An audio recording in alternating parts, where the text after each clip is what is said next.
What's going on, everybody? Welcome to Defend Your Unit. I am Johnny K. Picks. Alongside me is free UFC Bet Picks, and we are here to break down UFC 314, this amazing card, all 13 fights. How's it going, man? And are you looking forward to this card?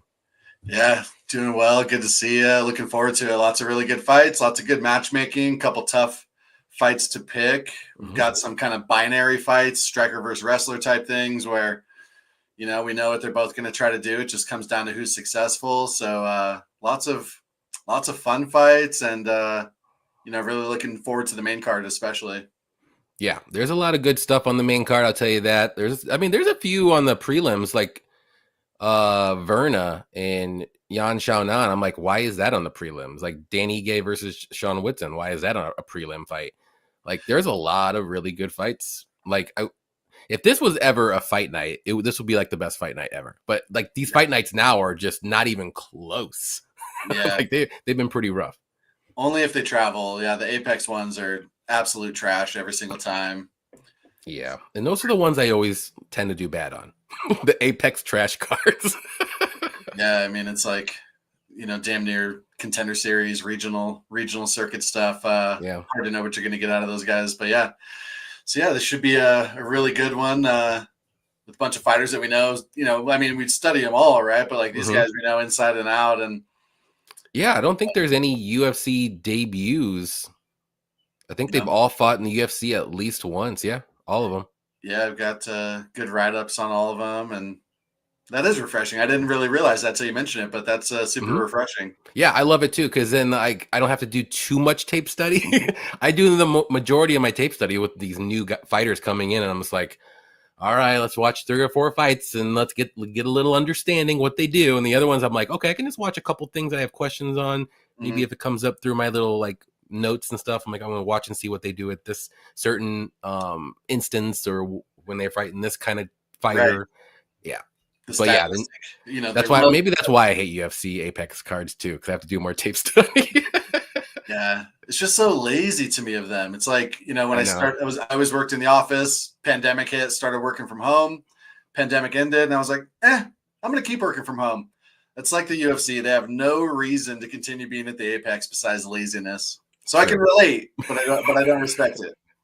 I was talking to a couple of my buddies, and we were like, man, if the UFC would just like cut like maybe 25% of their roster, like of all the people that really aren't good, or UFC level, if you want to say, and just put out like Apex cards, like 8 or 10 fights, but they're like good fights, like ones you would see on this card, something like that. Like I would be all about it. I wouldn't have to worry about like taking 6 or 8 hours out of my night to watch all the fights. It would be like 4, and I'm like, cool, 4 hours. That's like watching like a football game. Right. Great. Yeah, but I'm okay with 6 hours too. More fights, the better. But still, like quality over quantity. Sometimes I'm like, just give me the quality. It's one of those nights. And I think back in the day when I first started like betting on UFC years ago, before betting was even legal here, and it just seemed like every fight was so much more important because they were less saturated. Now, when guys lose, they don't really care. Back in the day, same with like Ultimate Fighter. If somebody lost an Ultimate Fighter, it felt like their career was over, even though that turned out not to be the case. Yeah. And when somebody lost in the UFC, it felt like it was a serious impact to their career. And now just with the saturation, I can't really put my finger on what makes me feel that way quite, but I think it's the saturation of just so many cards. They've got to hit their ESPN quotas. Even when somebody gets a knockout, they only let them talk for 15 seconds because they got to get those commercials in.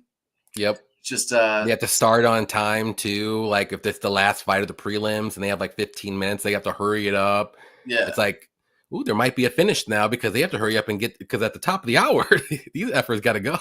Yeah, no doubt. Yeah, it just seems like more transactional now, but I'm always down for more fights because it gives you more parlay legs to look at. Sometimes I like the lesser known guys because the market isn't quite as sharp on them.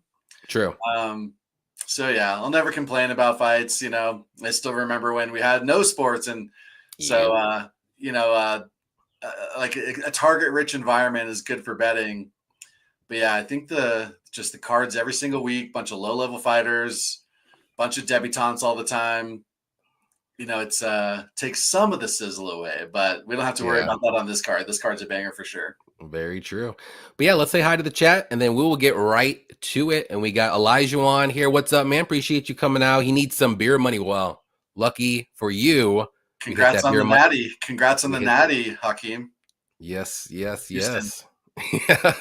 Well, Unfortunately, yeah. oh gosh, I was so mad when they lost because I put like a fun like bet Houston to win like right before everything started. Because I'm like, oh, the 4 best teams are clearly the number ones. And I'm like, what's the best odds of the best 4 teams? Houston. I'm like, let's throw a little bit of money on there. I was like, this close. I'm like, mother effer. I didn't do a whole lot of betting during March Madness, but the title game, we hit all 3 bets. Florida nice. -1.5, which was like incredibly lucky. The under 70.5 for Houston. And then live betting Florida once they were down. Like it seemed like every game in the tournament, they were. at least in the later rounds, they were losing and coming back big. So the Discord got on them at, when they were down 10. That was lovely. Nice. We got Jesse in here. The Bears, indeed. I can't wait for football to start. UFC and football betting. Nothing's better. The Bears Super Bowl is right around the corner. Can't wait. Can't wait. Yeah. Like, that draft is going to be awesome too. Ryan, what's up, Ryan? If this card turns out as advertised, it will be a serious contender for card of the year. Indeed. Defend your units less. Let's go. Got it. Get it. Kiwi, what's up, Kiwi? Sure, man. Appreciate you coming out every week. Always a pleasure. Jeremy, our guy. We are live. We are indeed. Let's go Dodgers. For some extra betting money for this card. Do they win? Or are they playing right now? I can't remember if they were an early game or not. I know there were some. We got Dix Insider. What's up, Johnny? Juzang. I'm hoping you'll sink like 4 or 5 3-pointers for me tonight. Okay. Dixon supporting every show every week. What a I don't know who you're talking about, but I'm trying to think. But I love it. Appreciate you always, as always. Ryan Matthews, what's up, Ryan? Let's go. Y'all look for me in that crowd on Saturday. I'll be the first section wearing my next MMA hat, shirt, slamming beers, and fighting random dude. Let's go. All right. That's going to be a good card. Don't get kicked out before the main event. Grateful dude. What's up, man? Looking forward to this one as well. We got Dev the dude. What's up, Dev? Yeah. What's good, my peeps? 2 of my favorite cappers. We appreciate you, Dev, as always. You're one of the best as well.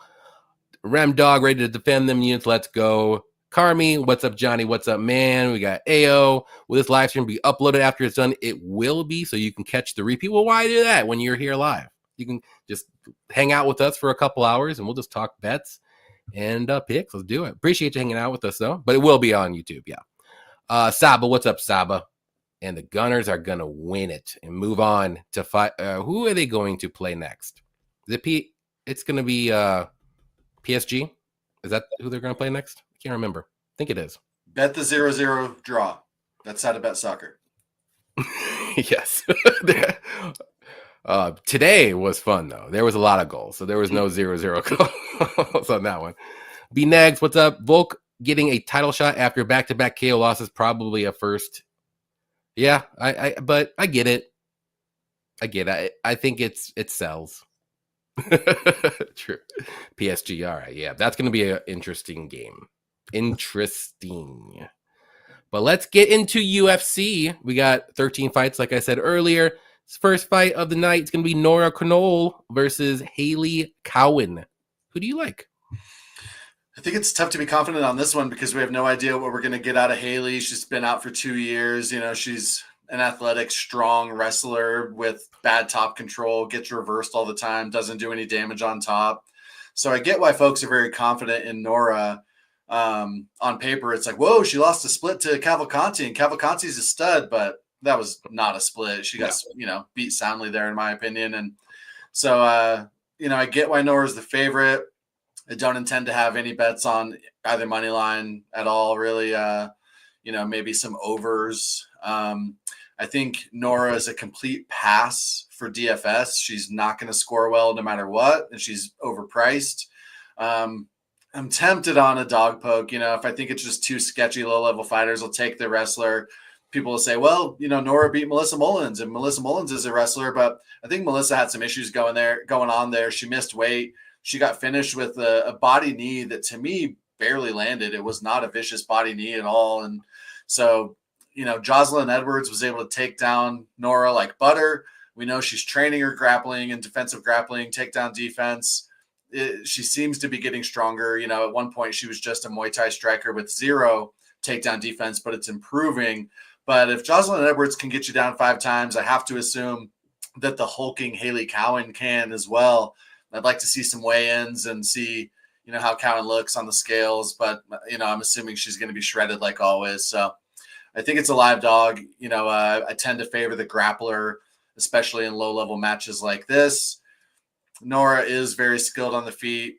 I get why she's the rightful favorite. She's been more active, and she has a UFC win, which Cowan doesn't. But, if Cowan comes out and just wrestles her for all 3 rounds, I'd find that, unsurprising. So yeah. I'll take Nora officially. I'm gonna, my official picks will come out on Instagram, but for the sake of the show, I'll go Nora to score better on the feet, obviously. Yeah. I'm also on the Nora side here. I'm a little more confident, I guess, if you want to say. I don't think Haley's all that great. Like, I think her best quality maybe is her strength. Like, she's very good when she like gets a hold of you. But like, her wrestling is okay. Her striking isn't great. She doesn't really have the greatest takedowns. She's hittable on the feet. She's been sub 3 times. Not to say Nora is some submission artist, but I kind of like that sneaky prop just in case. But Haley hasn't really fought the greatest competition either. I mean, she did fight Haley Lynn Horth. Haley Lynn Horth basically, I think it was a 30-27. If not, it was a clear 29-28. And also Haley hasn't fought in 2 years too. And that's always a big no-no for me. Nora's more active. I think she's the better striker. I think she can land the more damaging shots. I like her in the clinch as well. She's got some good knees, obviously, with Melissa Mullins, but like you said, it didn't look like a super crazy one, but I mean, it did what it did. I don't know what you want to say, but yeah. So give me Nora to win this one. I won't go too crazy. I think she wins this one, 7 or 8 out of 10 times. Like, I just don't think Haley's that great. The sneaky sub, like I said, maybe I don't know what the odds are for that one, but I think Haley's been sub 3 times, and this is kind of a lower level women's bantamweight fight, and anything can happen. So if Haley puts her neck out there and Nora has a decent guillotine, I think she might be able to get it. So, but I'm going to go with decision. I think she just outscores her at least 29-28, maybe even a 30-27 with those judges scoring nowadays. 30-27s are like, they just throw them out there like candy. It doesn't matter anymore. What was the last one that was crazy? Luka Bumi, 30-27. Come on. No way. Yeah, that was surprisingly close, I thought. Yeah, very close. I mean, I thought Loma won 29-28, but it was way closer than I thought it would have been, and she did not get a 30-27. There, no way. And then the 30-27 for Robert Valentin as well. I kind of liked it, though, because it was telling Finney, like, Finney, you got to do more next time, dude. Like, you won this fight, sure, but you ain't going to be winning much more if you keep doing that shit. Yeah, I think Finney landed 4 significant strikes. So, I mean, if it's damage over control, I kind of get it. Was that Tony Weeks, I think? Yeah. Very interesting. I mean, I like it. I know it's wrong, but I like it. But like, it's so funny to me. I was laughing. I'm like, there ain't no way.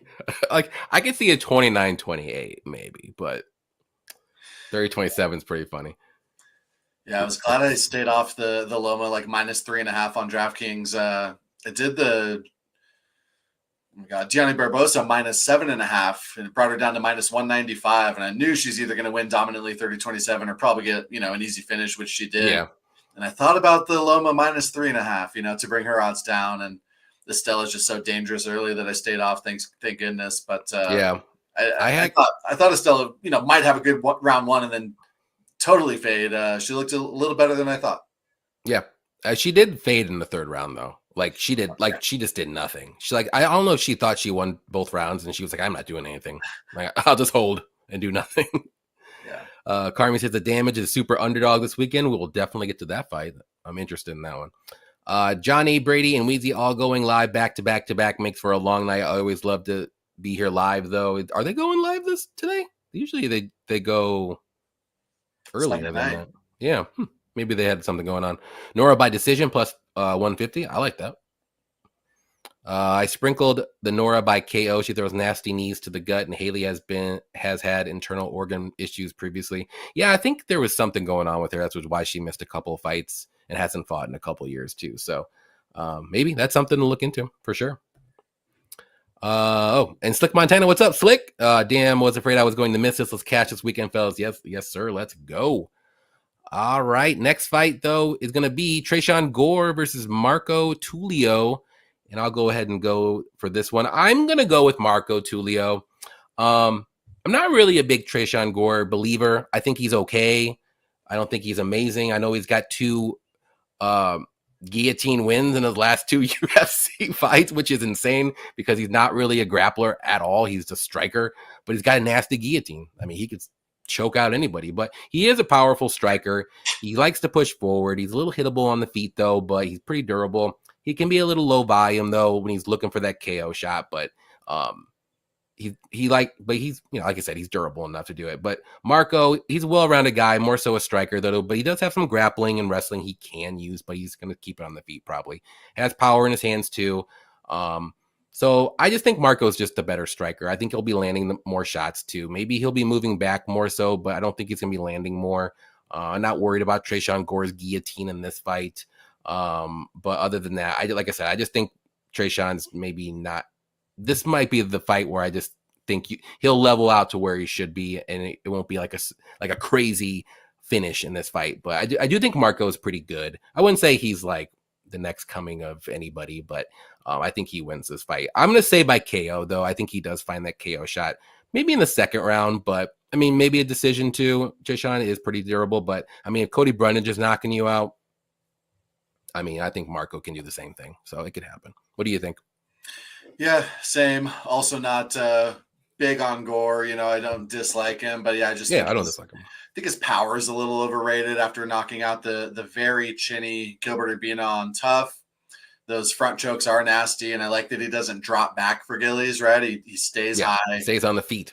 Yeah. And so that's good, but he's very low volume. I think he's got some durability concerns and definitely some striking defense concerns. He's always kind of like looking to counter, but then unable to. But he's, powerful early in the fight. He's got okay kicks, nice double jab, decent takedown defense. He's got like 83% takedown defense. He fought off 7 of 8 Brian Battle takedowns, and Battle's a decent wrestler. Tulio, he's pretty darn solid. Something that I don't always comment on fighters is their balance.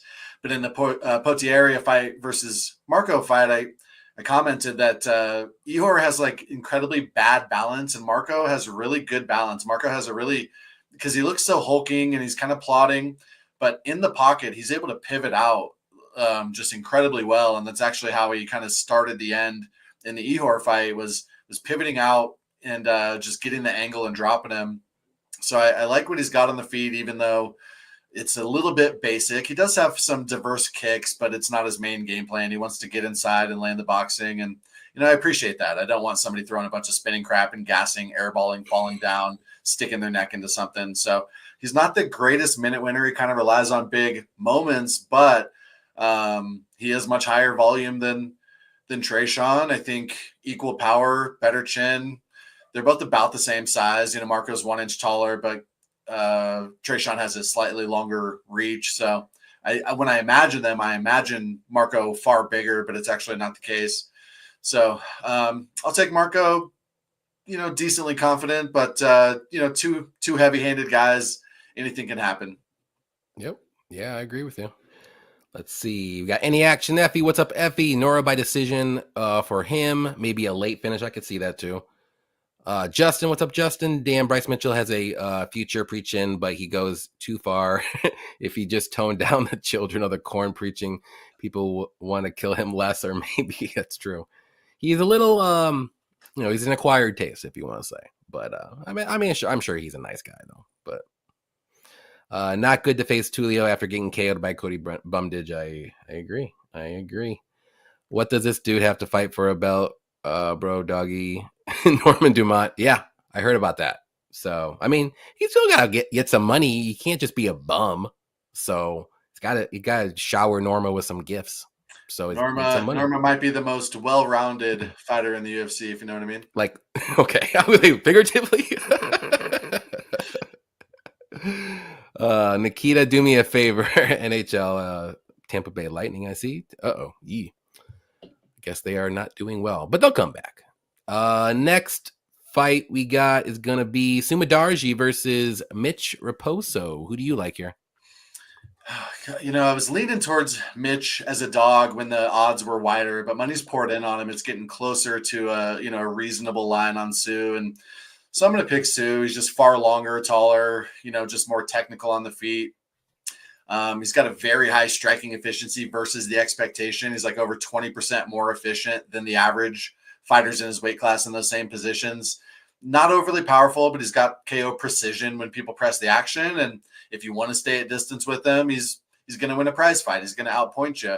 He typically had major takedown defense and jiu-jitsu concerns, until the Charles Johnson loss. He lost 2 in a row by sub, as we know. But his takedown defense looked far improved against Charles Johnson. Sue was doing a decent job on the back foot, landing, staying safe, kind of, landing off the back foot is the right way to put it. And Raposo is going to be far undersized here. But, when Sue was like minus 220-ish, I almost got around to a Raposo bet because I think, he's going to be able to get inside and crack a little bit. And I think he could get takedowns. He's landed takedowns before and, looked decent against Andre Lima, who's a stud. So, the market is saying that Raposo is live as well. But at these thinner odds, I'm going to go with the Sue decision. Yeah, I'm on the same boat with you. I'm going with Sue, but I'm not like overly confident. I'm not running to the window to buy the dip, if you want to say, with all the Mitch money coming in. But I just think he's, like you said, the better striker. He throws more volume. He's going to be longer, bigger, taller, a little tougher to take down. I think Mitch is a little bit shorter for the division, but he is well-rounded. He can get some takedowns, I think. The striking, he's okay with striking too, but Sue's going to be clearly the better striker. Maybe you would trust Raposo's durability a little more, just because we've seen Sumadarji go to war a couple of these times last 3 fights. But if Mitch doesn't get the wrestling going, I don't think he's going to be able to outstrike Sumadarji. And I don't think maybe knock him down once, but we're just grasping at straws here. Who the better striker is definitely going to be Sue. So I'm going to go with that. I just don't see a lot of wrestling that Mitch is going to be able to do, honestly. I really don't. Maybe one takedown. I don't think it's going to even win him a round either. It might just give him some control time, but Sue should be able to get back up. Like Mitch isn't some BJJ artist to keep him down like Pat Sabatini or something like that. So, I'm going to go with Sue. Probably decision. Maybe a knockout, but probably decision. Yeah, Mitch has landed 3 of 5 takedowns, but across those 3 takedowns, he had less than 3 minutes of control time. So not good top control. But, we saw Hadley defend takedowns well. We've seen Andre Lima defend takedowns well, and Mitch got them both down. So, I could see it, right? But that's a tough one. I'll mention, I think Sue is a big-time pass on DFS as well. I think he's far overpriced.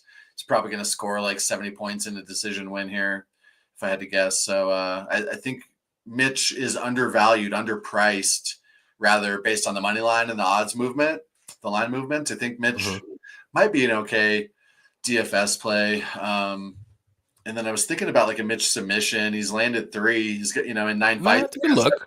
7 finishes, 4 KOs, and 3 subs. But I think I'll probably just parlay some overs here. Yeah, I could see the overs hitting for sure. Where are we looking for the finish to happen from? It's probably going to be on the Sue side, right? You would think, but Mitch is pretty durable, so he is. And maybe Mitch wrestles and controls him up against the cage or something, and it just stalls the fight. Yeah, neither one of these guys has been knocked out. They have 9 combined losses and 7 combined submission losses across those 9. So 9 losses. They've been 7 times in 2 decisions. That's wild. Both of the, only 1 submission loss for Mitch, a whopping 6 submission losses for Sue, which is insane. Mitch by sub might be a sneaky little dart. Yeah. Actually. NWO MMA, what's up, man? Black fighters are one dimension most of the time in 2025. People were on more John John Bones. We were having more freaking Kevin Hollins. Murphy from last night, last Saturday, kind of broke through. People giving, okay, yeah, yep, okay. I don't get people saying Sue takedown defense looked good last fight. Johnson isn't a grappler or a wrestler. I mean, he can though. You know, is he a known to be a wrestler? I mean, not really. In the UFC, especially like in LFA, though, he did grapple more so than he does now. But He's got a low like success rate, but I mean, he got Zat Maxim down twice. Yeah, I mean, I get it. I mean, I wouldn't consider Johnson a wrestler or a grappler either, but I wouldn't consider Mitch really. He's just well-rounded guy. He could do a little bit of everything. Can't even predict the over under. Yeah, it's a Sue fight. Bet the under 2.5 at plus 165. Not a bad look. Let's see. Plus 750 on Mitch. Yeah, I like that. Yeah. Okay, you've been talking a lot. All right, next one here is gonna be Cedric Dumas versus Mikhail Olazechuk, and I believe it's my turn. I'm already forgetting. I love me some Olazechuk in this fight. I know he's at Fighting Nerds, and that's not the reason why, but I'm glad that he's not fighting in his garage and training with his buddies and stuff like that, because I totally faded him when that happened. So I'm glad to see that he's actually training at a gym. But honestly, he is the better striker. He's going to be pushing forward. He's going to try to out cardio Cedric Dumas, which we've seen Dumas slow down after round one, like in almost every one of his fights. I don't think Cedric is going to be able to get any takedowns. Maybe one, like if it's like the right time, but he doesn't really go for takedowns until like round 2 and 3 when he's tired. He does have a good guillotine. That does worry me a touch. But other than that, like I think it's Olazechuk pretty clearly all day. I could see a late knockout.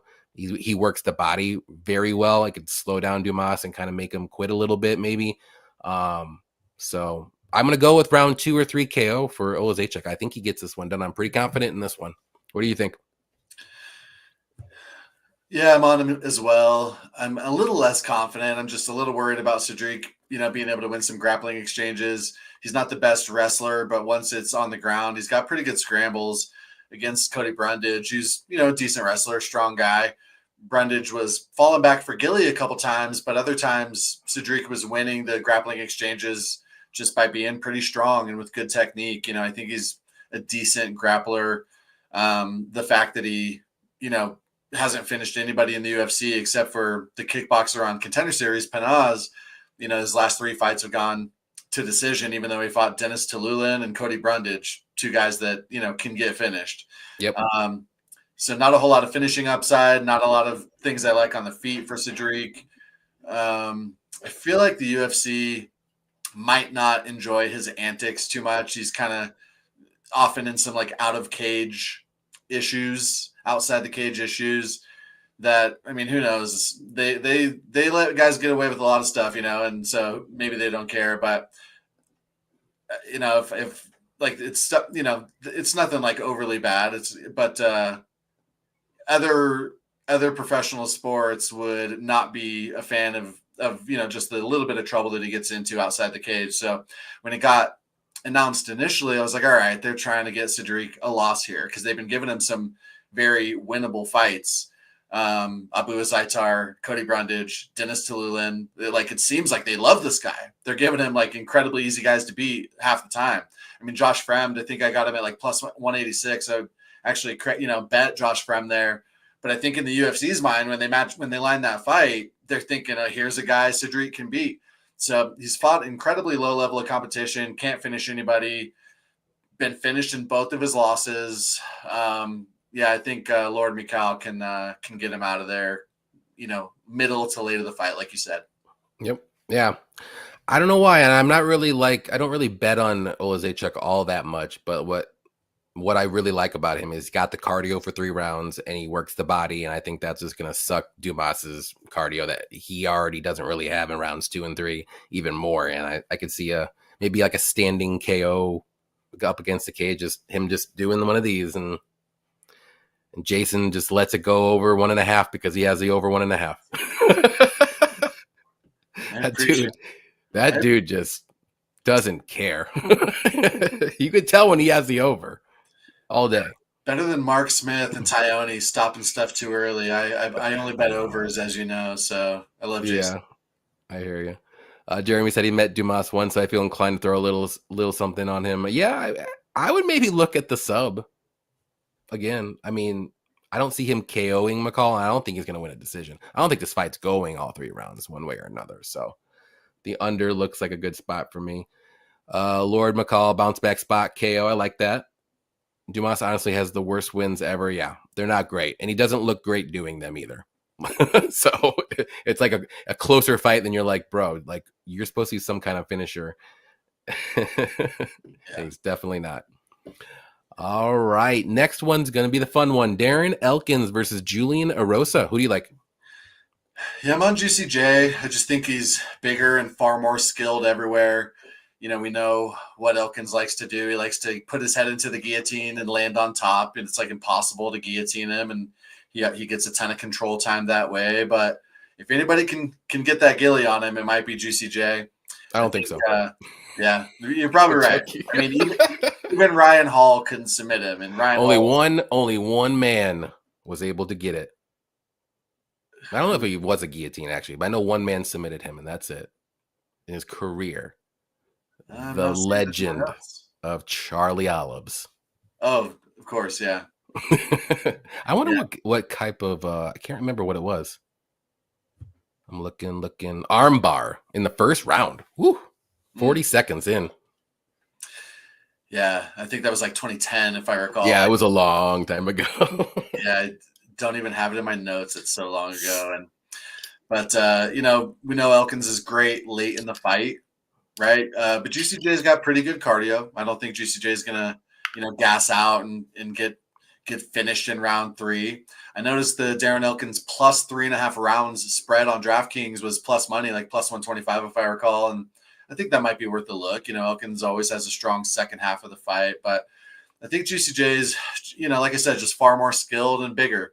One thing, we know Elkins is very durable, but he shows an incredible amount of damage. So, if they crack a window in the arena, Elkins is going to be gushing blood. And we've seen the Florida doctor, like, Colby's eyelid's going to fall off. Goofy ass doctor robbing Buckley of a devastating KO there.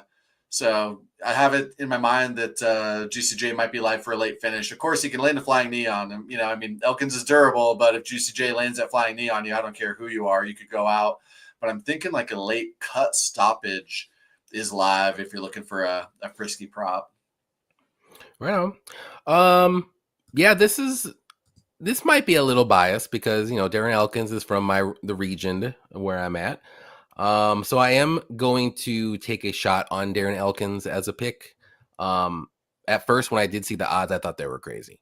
They have come down a little bit, but you can never, count out Darren Elkins. He's just one of those guys where he's going to grind, he's going to wrestle, he's going to chain wrestle, he's going to try to get you to the cage and just wrestle you. And if you take him down, he's going to scramble his way back up and reverse you. Like Julian does have good grappling. He's going to be the better striker, obviously. He's got good power in his hands. So what I do worry about in this fight for Darren is the first round finish or KO. We've seen Darren against like really good strikers like Cub Swanson just not be able to do anything and then just get KO'd. I can maybe see something like that happen if he just can't like get close to Julian. But I think if Darren can survive round 1, I think he's live to win this fight. I think it's going to be a close decision one way or another. The good thing with Darren, though, is if he does get the fight to the mat, he does work good ground and pound. He doesn't just stay on top and lay and pray like Finney or something like that. He actually does stuff. So, yeah, this is going to be a fun fight. I'm very interested to see what happens, but I'm just going to go with Darren. I think he's got that dog in him. And I think he can get takedowns. Julian's takedowns defense, I know on paper it says it's like 50 or 58 or 60%, something like that. But he really hasn't fought a lot of like wrestlers that are like going to chain wrestle you like at all. Like in the last like 5 or 6 years, he's only fought like mainly strikers. So that's another thing that I was like looking at, and I'm like, he better bring his wrestling shoes, because if he can't get him out of there early, he's going to have to stuff a lot of takedowns, and I don't know if that's going to tire him out a little bit more than usual. So we'll see. I know Darren's going to be there for 3 rounds. But I mean, I'm a little worried in the first round though. But if he gets out of there, it could be a good live betting spot too as well. Yeah, good live betting spot's a great call. Yeah, I absolutely think you cannot be parlaying Juicy J at minus 390. No, but on the you can do like a finish prop, like just do a single bet with him, something like that. But I wouldn't parlay him, because Darren, you don't know what you can't bet against Darren. You just really can't. I can't personally. I know everyone loves him, but yeah, I think he's just so slow on the feet. Oh yeah, but once he gets close to you and he has his arms wrapped around you, or you're up against the cage, like, you're not getting away. That's the problem, is getting to that point for him now. Yeah, he's not going to strike with you. He can't. Yeah, he made JSP look like a pro boxer out there, I swear. Like, yeah, but he's a stud. Can never count him out, like you said. Yep. Let's see. We got Derek in here. What's up, Derek? Sorry I'm late. Been busy counting all the money I've been winning on the Defend Your Unit's safety parlays. We're up to 2 in a row. We're going to make it 3. And then don't forget the beer money parlay, though. Don't forget those. I know they don't hit as often, but when they do, you're like, thank God I threw at least $10 on that bad boy. So pays for more. At least $10, guys. It's nothing. It's just a little beer. Like the amount of money you would buy a 6-pack, like, throw it on there. Does Darren have a lot of scar tissue? Oh, yeah. 100%. I think it's only scar tissue. Korea got their zombie. We got American and the Frankenstein. Elkins moves like Ozzy Osbourne. He does a little bit. He does. It's funny. But hey, I like his style. You can't ever, like I said, he'll never give up. He'll fight for your money every fight. All right, next one. We got Chase Hooper versus Jim Miller, another older legend that I always like to watch, and it hurts me. It hurts me to do this, but I am picking Chase Hooper. He's opened my eyes finally. I think he is improving with his striking, at least, and he's always been good grappling, obviously. And I actually think his grappling looks a little bit more dangerous than just like BJJ nerd stuff. Like, he's got good ground and pound now. He's always good at scrambling. He's got good cardio. He's going to get this fight to the mat eventually. Jim Miller doesn't really have the greatest takedown defense. He's going to be the better striker, I think, but I don't think he's going to be able to roll around with Chase for longer than maybe a couple rounds. So I do think Chase is going to be able to get him out of there, unfortunately. Jim has only been submitted 3 times in his career. One, again, was the legend of Charles Oliveira.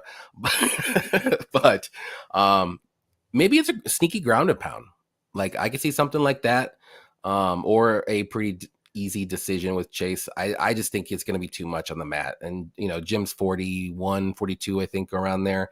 I don't think he's got those scrambles in him like Chase does. And Chase is a crazy scrambler on the mat. So he flies through every position, takes the back. He goes to this, like the side control, like anything, like it's just so quick. And I don't know if Jim's going to be able to keep up with that for 15 minutes. So give me Chase to win. If I would play this, maybe you could throw Chase Hooper inside the distance in a parlay. But even then, I'm a little sketchy because I don't want to say Jim Miller is a bum. I think he can hold out for 15 minutes. I just don't think he's going to win, unfortunately. So it's, to me, this might be a pass fight just to watch it. But if I would play something, it's probably Chase Hooper inside the distance. What do you think? Yeah, I'm struggling on a prop. I'm also on Chase. We all know Hooper. He's a scrawny BJJ guy with terrible wrestling and terrible striking. Well, it's not exactly the case anymore, right? Like, he's getting strong, and his striking is vastly improved. I think Slava, would be a better striker than Jim Miller. I'm fairly certain about that. And Chase was busting him up on the feet. Slava, that is.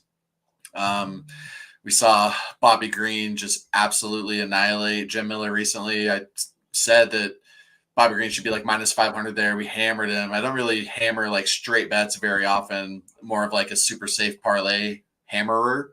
And we had a lot on Bobby Green money line there. Like, I think a couple of the judges, or one of the judges, gave him like a 30-25. Like, he absolutely smoked Jim Miller there. people will say, "Oh, Jim Miller's a far better striker and equally good grappler," and I don't think either one of those is true. I don't, with Chase's improvements, I don't think Jim's a far better striker anymore, and I don't think he's an equally good grappler. Not even close. I mean, even Joe Selecki was rinsing Jim Miller on the ground, taking his back super easy, and Chase is just, I can't even think of like the analogy. He's like a snake or something. He's like, he's just so sneaky. And even if you stuff a takedown, he's going to fish for a leg, get you down, take your back, go for a calf slicer, a knee bar. Like, he's just so dangerous at all times. And the strength and striking improving so much.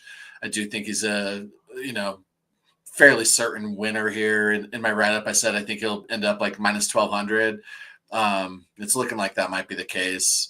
His KO prop is plus 600, and it's got my eye. I think these grapplers, like when they want to improve their brand, they like to go for ground and pound TKOs. It looks cool on the record to have a KO. Looks good on paper, yeah. But Jim Miller hasn't been finished in like 15 fights, since Oliveira, as you mentioned. So incredibly durable, incredibly gritty, incredible heart. He's got that old man strength, but I don't think he's locking up a guillotine here. And Chase isn't going to let Jim Miller just walk right. Jim Miller guillotines Chase Hooper. That is wild. That'd be wild. Yeah. I mean, the Jesse Butler KO by Jim Miller, it was just incredible irresponsibility by Jesse Butler, just letting Jim Miller win the foot placement and walk right into him. It's like if you're walking up to one of those punching machines trying to hit 900, that's how Jim Miller was allowed to just walk right into Jesse Butler and blast him. Not going to be the case here. So torn on a prop. I'm thinking about spreads. I'm thinking about what about Chase minus 3.5? Because he's either going to get a finish or win a 30-27. I don't feel overly confident in that, but that's got minus 350. Yeah, it brings his odds down considerably. Now you don't need 4 legs to get to a plus money parlay, just like that, and one more. And like I mentioned earlier, the Diana Barbosa minus 7.5 brought her insane minus 1,000 down to a minus 195. I might look at like the Chase minus 7.5 rounds on DraftKings as a parlay leg. But Chase is the pick. Looking forward to it. Think he's a pretty cool guy and improving. But we all love Jim, of course. So this one's bittersweet. Yep. Let's see. Minus 7.5 is minus 225. So in that scenario, Miller needs just one judge to give him one round. The minus 5.5, he needs 2 judges to give him one round, and the minus 3.5, he needs to win a round on all 3 judges' scorecards. So, can Jim Miller win one round on one judge's scorecard? I actually don't think so here. Yeah, I might do that minus 7.5. The only round I could see would be round 1. I think if Jim wins a round, it's round 1. It's maybe because Chase, for whatever reason, it keeps the fight's on the feet. And then maybe Jim lands a little bit better shots. I don't think he's going to finish Chase on the feet by any means. And then maybe, it's a very close round and one judge is like, I think Jim won that. It's close enough. One thing about Jim Miller, too, is he's incredibly low volume on the feet. I'm taking a look. But, he lands like 3 significant strikes per minute where Chase lands 5. So he'd have to crack him. And if Slava couldn't, I don't think Jim can. True. Chase Hooper is the next Charles Oliveira. Interesting. He's gonna have to work on his striking, but grappling is definitely there. And he's still young, it took Charles a while to hit his stride, right? Charles wasn't like that championship reign Charles at 25 or whatever Chase is. So he's got a chance, but he is following in the footsteps. They both were at featherweight. They both were grapplers. Then now Chase is at lightweight, like Charles Oliveira, and you have to work on his striking a little bit more. Maybe he can be. If Chase ever dyes his hair blonde, play those champion futures. Lock of the century. Yeah. Let's see. Miller will be chasing the dream as Hooper puts him to sleep. All right. Let's feel like the UFC is gifting Hooper with his last 4. I think they are slowly, when I say slowly, I mean slowly building him up. I'm sure the move to lightweight didn't really help his speed up because now they're even doing it slower because he had to start back from scratch from lightweight. But he's looking good. Like I can't say he's not. So We'll see. I mean, there is, if he does win this fight and impressively, I think there needs to be a pretty good step up. Not top 15 level, but a pretty good step up. Let's see. He probably Chase. won't go up the ranks even too much. Tapology has him as the number 32 lightweight. Jim Miller is the number 37 lightweight. A lot of times in that scenario, their ranking doesn't improve much. It's interesting. Yeah. Yeah, they've been given. I mean, they give you Clay Guida and Jim Miller back-to-back fights. Yeah, you got to get somebody that's like at least in the mid 30s or younger now. That's actually pretty good. But it's just never going to crack the top 20. Let's put it that way. So maybe someone in the 20 to 30 range for him. That's, like I said, at least active and not like on his way out, if you want to say. What's up, Paku? Appreciate you coming out. JDM Freak, what's up, man? Appreciate you as well. UFC felt bad for Hooper after the Garcia fight. Tulia, Nora, Hopper, Krylov, and Woodson are locks. All right, I like most of those for sure. All right, next fight is going to be Verna Jandiroba versus Yan Xiaonan, and I believe it is your turn. Last time Xiaonan fought, I was on your show, and I told you I had a spicy take, and it was that Yan was not just going to win, she was going to starch Weili, and she almost freaking did. Almost. Again, I don't... A couple times. Yeah. I had like 5 units on Weili, like plus 340. I played her KO prop, like plus 1,600 or something insane. Like, I was heavy on her, and she almost got it done. Her takedown defense has improved so much. She's got so much freaking power, even off the back foot. She's incredible. Verna is a stud. I like her a lot. She doesn't have the best wrestling, but similar to Chase, just if she gets her hands on you anywhere, she's got great scrambles and she's very sticky. She'll fight, she'll fish for a heel hook or a knee bar if she has to. Like in the last fight, Amanda Lemos got taken down in round 1. It was kind of a shitty job by Lemos, dropping for a gilly. Lemos got a very nice reversal there, which is promising for Xiaonan. But Vina just, threatened a very deep knee bar once Amanda got that reversal. Before that, loopy fight, we cashed on Vina decision, like plus 430. I think she was the underdog there. Vina got 2 takedowns on 9 attempts. It's not great. But when she gets you down, she keeps you down. She had like 6.5 minutes of control time there and 3 sub attempts. What was troublesome there is like she was flinching and kind of reacting to Loopy's shitty punches. She landed on Vina pretty good in round 2. Like, I think I'm going to pick Yan again as a dog. It's a little less juicy here. She's not plus 350 or whatever. It's, a pretty closely lined fight. And this is one of those fights I mentioned at the beginning of the show, just an incredibly binary fight. We know exactly what both of them want to do. It's just a matter of, whether or not Vina can get her down. But again, that Amanda Lemos fight and some of these takedowns that Vina gets lately, I just feel like Xiaonan's so strong with such great range management. As long as Vina doesn't catch a kick or something, Xiaonan's got great side kicks. If she stays safe, keeps her feet behind her, keeps her butt behind her, I think she's got a good chance to shuck off these takedowns. She was stuffing Weili, landing on top, racking up considerable control time on Weili off of stuff takedowns. Like, we can't just imagine the Xiaonan that got finished by Esparza back in the day. Yeah. Vina is hitting her stride despite being 36 with 2 suspect knees, multiple surgeries, multiple layoffs. She comes to wrestle with those knee pads. Yeah. Looks like an old. Usually that's a red flag, but that's her. Yeah, she looks like a 80s pro wrestler, and it's kind of cool. I like her a lot. So I'm a fan of both these fighters, both incredibly talented. It's weird, a number 1 contender fight on the prelims, kind of like you alluded to earlier, but I think I gotta stick, with Yan Ryder again as the dog. I'll go Xiaonan underdog. All right. Yeah, I'm on the other side here. I'm on Verna. For whatever reason, earlier in the year, I did a show with 138 MMA, and we were picking who we think the champions are going to be at the end of the year.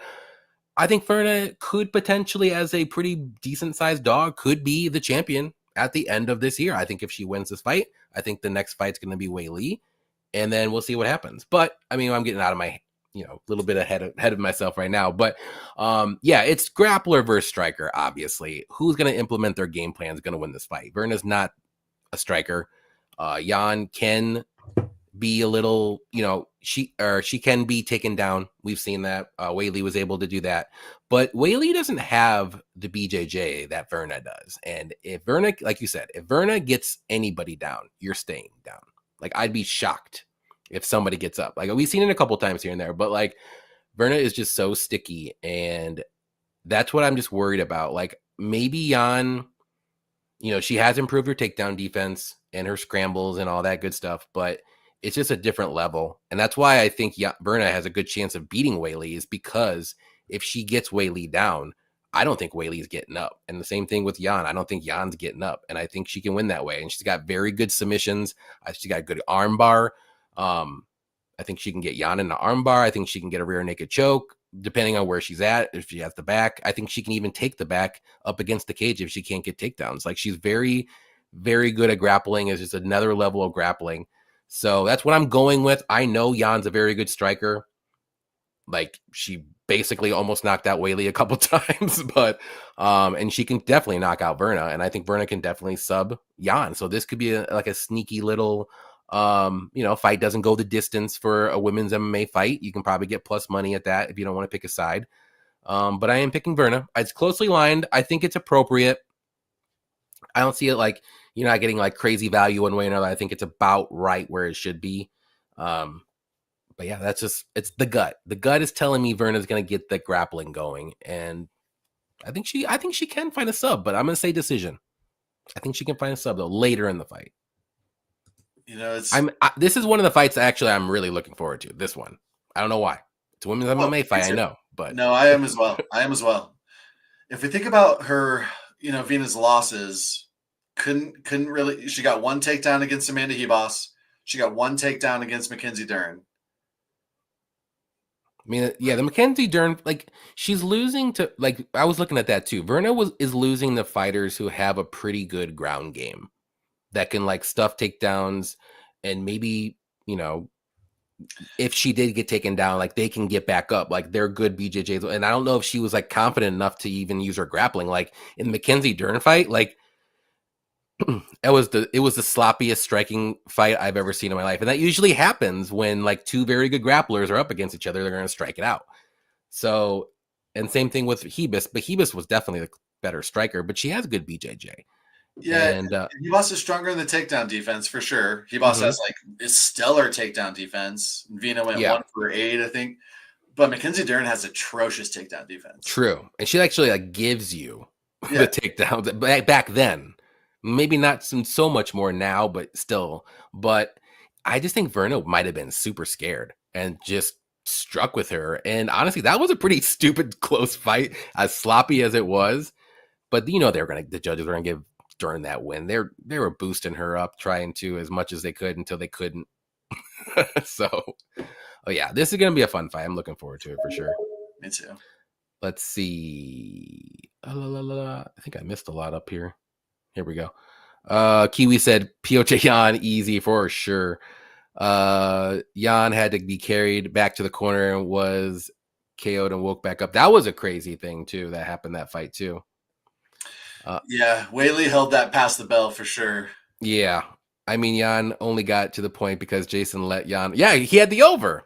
There's a reason. Jason has overs. I swear to God, every freaking time. Can't believe I didn't catch Wei Li by sub that fight. I was pissed. That was so close. I mean, Jason might have helped a little bit. That's how close it was. And Jason had the over. Exactly. Yeah. Did it again. If you got a no distance bet and Herzog Refn, just rip your ticket up. Agreed. He has every over possible.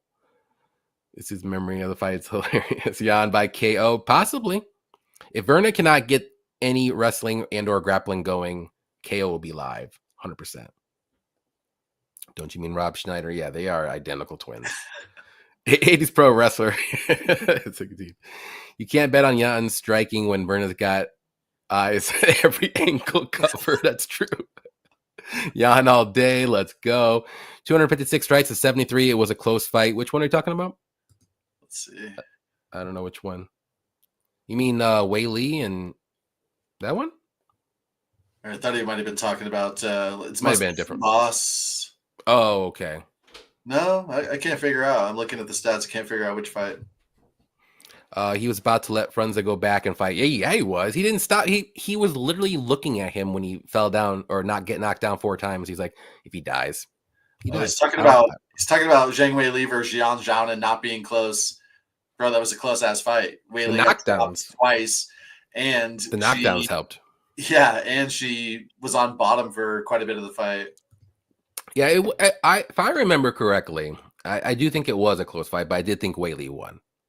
But those knockdowns helped Jan a lot.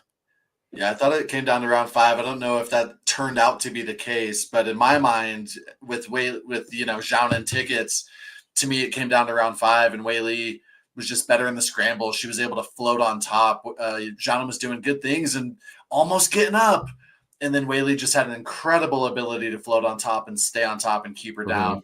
It was less the Wei Li wrestling that got it done and more the Wei Li jiu-jitsu that got it done.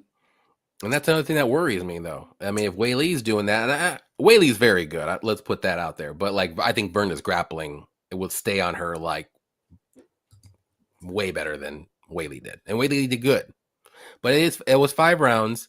If this fight was 5 rounds, I might switch my pick because I don't know about Berna going 5 rounds. That's what worries me when she does fight. If she fights Wei Li, is the 5 round factor. But Wei Li kind of slows down too, so it kind of like might be a little crazy in rounds 4 and 5. But let's go to the next one, which I believe it's the last fight on the prelim. Dan Ige versus Sean Woodson, another one. Looking forward to. Yeah, I know everybody loves Dan Ige. I love him too. He's a great fighter. Very, very. He can win this fight for sure. He's got a very big. Good chance to win this one. I just got to go with Sean Woodson. I think he is improving. He's very long. He's very tall. He's going to have like a 7-inch reach and like a 7-inch reach or height advantage, like 7 and 7. So that's insane to me. If Danny Gay cannot get inside the pocket, he's going to lose. There's no way he's going to win. If Danny Gay tries to go for any wrestling, I don't think he's going to be able to take down a folding chair like Sean Woodson. There's no way. Like, he's just too long. His arms are. You're not going to take him down. It's insane. So he has to fight in boxing range. He's going to have to eat shots to give shots. And can he knock out Sean? I mean, Sean's been wobbled a couple times against Luis Saldana, which isn't the greatest look. But other than that, like, he's been pretty durable, and he's a crispy striker with his boxing. He works the body as well. They're both very good strikers, but just with the height and the reach, I don't think Dan's going to be able to get any wrestling going. So I think it's going to be a striking fight in a big cage. I mean, all the signs kind of point to Sean Woodson. I mean, Dan's going to have to just bite down and just outdog Sean to win. That's literally how he wins, or get a KO, obviously. So, but give me Sean Woodson to win by decision. I think he wins 29-28. It's a tough task for Dan, unfortunately. And anybody, really, whoever fights Sean Woodson, it's going to be a tough fight just because he's so freaking tall and he's got the craziest reach for the featherweight division. What do you think? Yeah, like, the bookies know this is going to be a close fight. They know that Ige is probably going to win round 3. And the way I can tell you that they know that is based on the spreads. So, like, Reyes and Ige are pretty much the same money line, plus 145 and plus 150. But the plus 3.5 for Ige is minus 210. I'm really like sad to see that because I thought it was going to be a great look to play Ige plus 3.5 at hopefully, minus 120 or something. Part of what factors into that line is that the light heavyweight fight between Krylov and Reyes is more likely to see a finish. So it brings down those spread odds on the underdog. But like, to be a plus 150 dog and have your plus 3.5 be minus 210 is pretty wild. That's crazy. Like, Jan Jounen, she's only plus 124. Her plus 3.5 is only minus 165. Like, there's a $3.60 discrepancy for Ige on his spread based on his money line. It's pretty wild. The books know that this is going to be a close fight.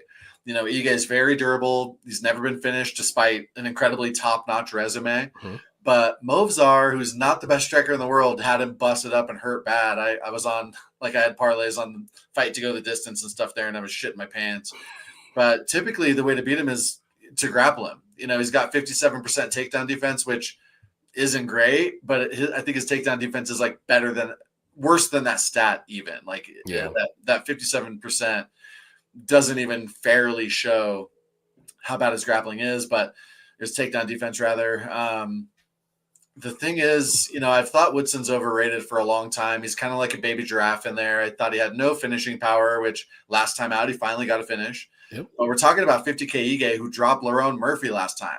Josh Emmett couldn't drop Lerone Murphy. Ige, we understand he's going to have to use the feints, kind of like a Mike Tyson, Joe Frazier, Cus D'Amato style boxing, to use feints and get on the inside and crack him. But he often does. He always does, damn near. And I think Woodson is susceptible to that. So, he's a little bit susceptible to being blitzed, right? I mean, this is a guy who was going to lose to Luis Saldana until Saldana kneed him in the head, got a point taken away, gave Sean Woodson the time to recover. Sean Woodson, who's his best win? Alex Caceres? Charles Jourdain. Okay, pretty solid. But the Yusuf Zalal, when we got to remember, that's like old school Yusuf Zalal before he made this resurgent and is a freaking stud. That's like the old Yusuf Zalal who couldn't beat anybody. We've seen Woodson slow down in fights. And again, we know that Ige is not going to slow down. Ige won round 3 against Diego Lopes on 4 hours notice.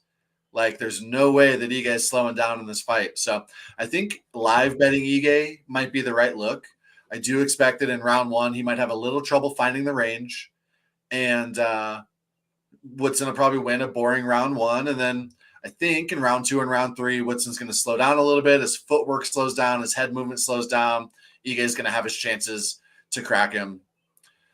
So I'm still struggling here because I just get how simple it seems for Woodson to pick and move and use the range.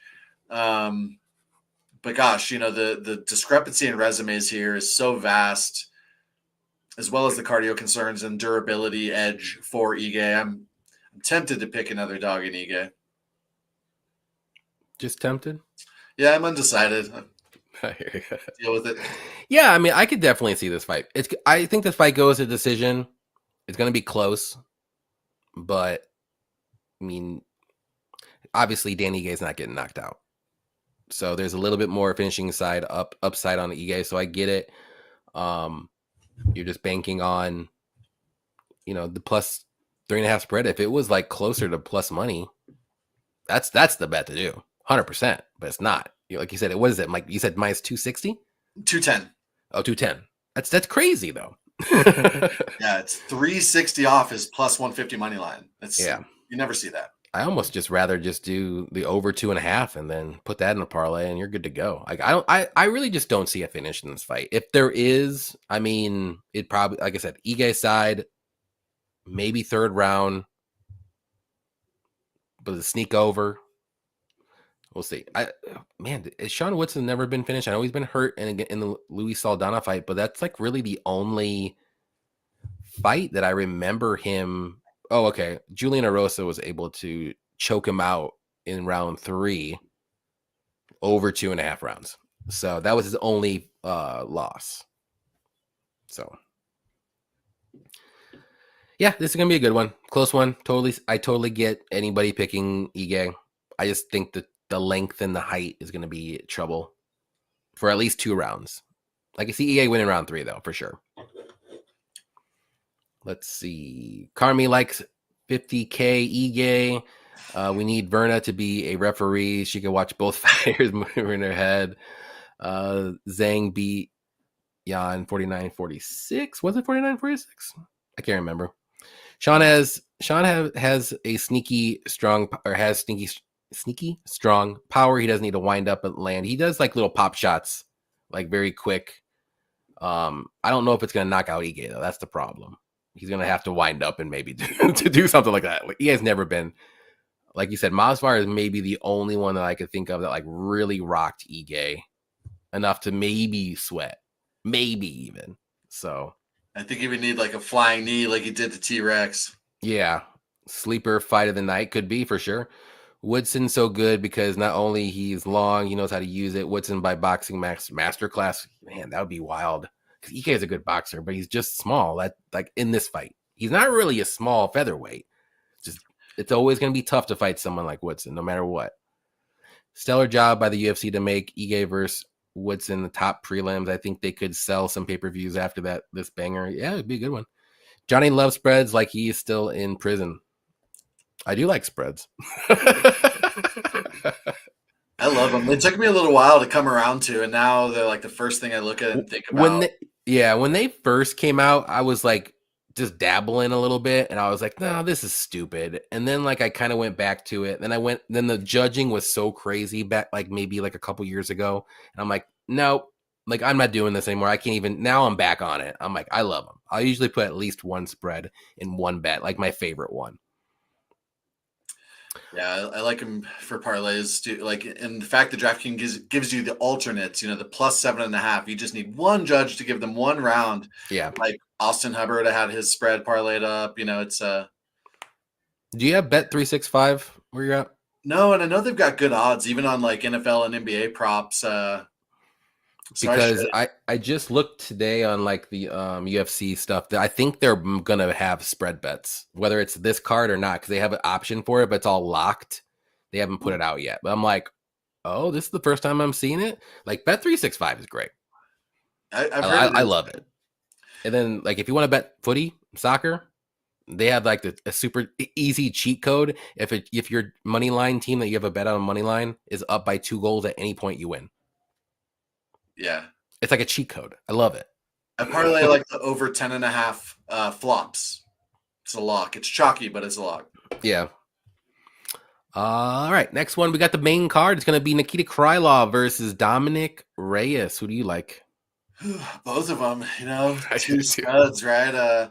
Krylov's coming off a layoff. But shit, we saw Reyes look really good after his layoff recently, right? Mm-hmm. On the regional circuit, Krylov was a good finisher, but a little less so in the UFC. Previously, he had some major takedown defense concerns. Well-rounded striker, not great head movement, good front kicks to the body, good offensive wrestling, top control.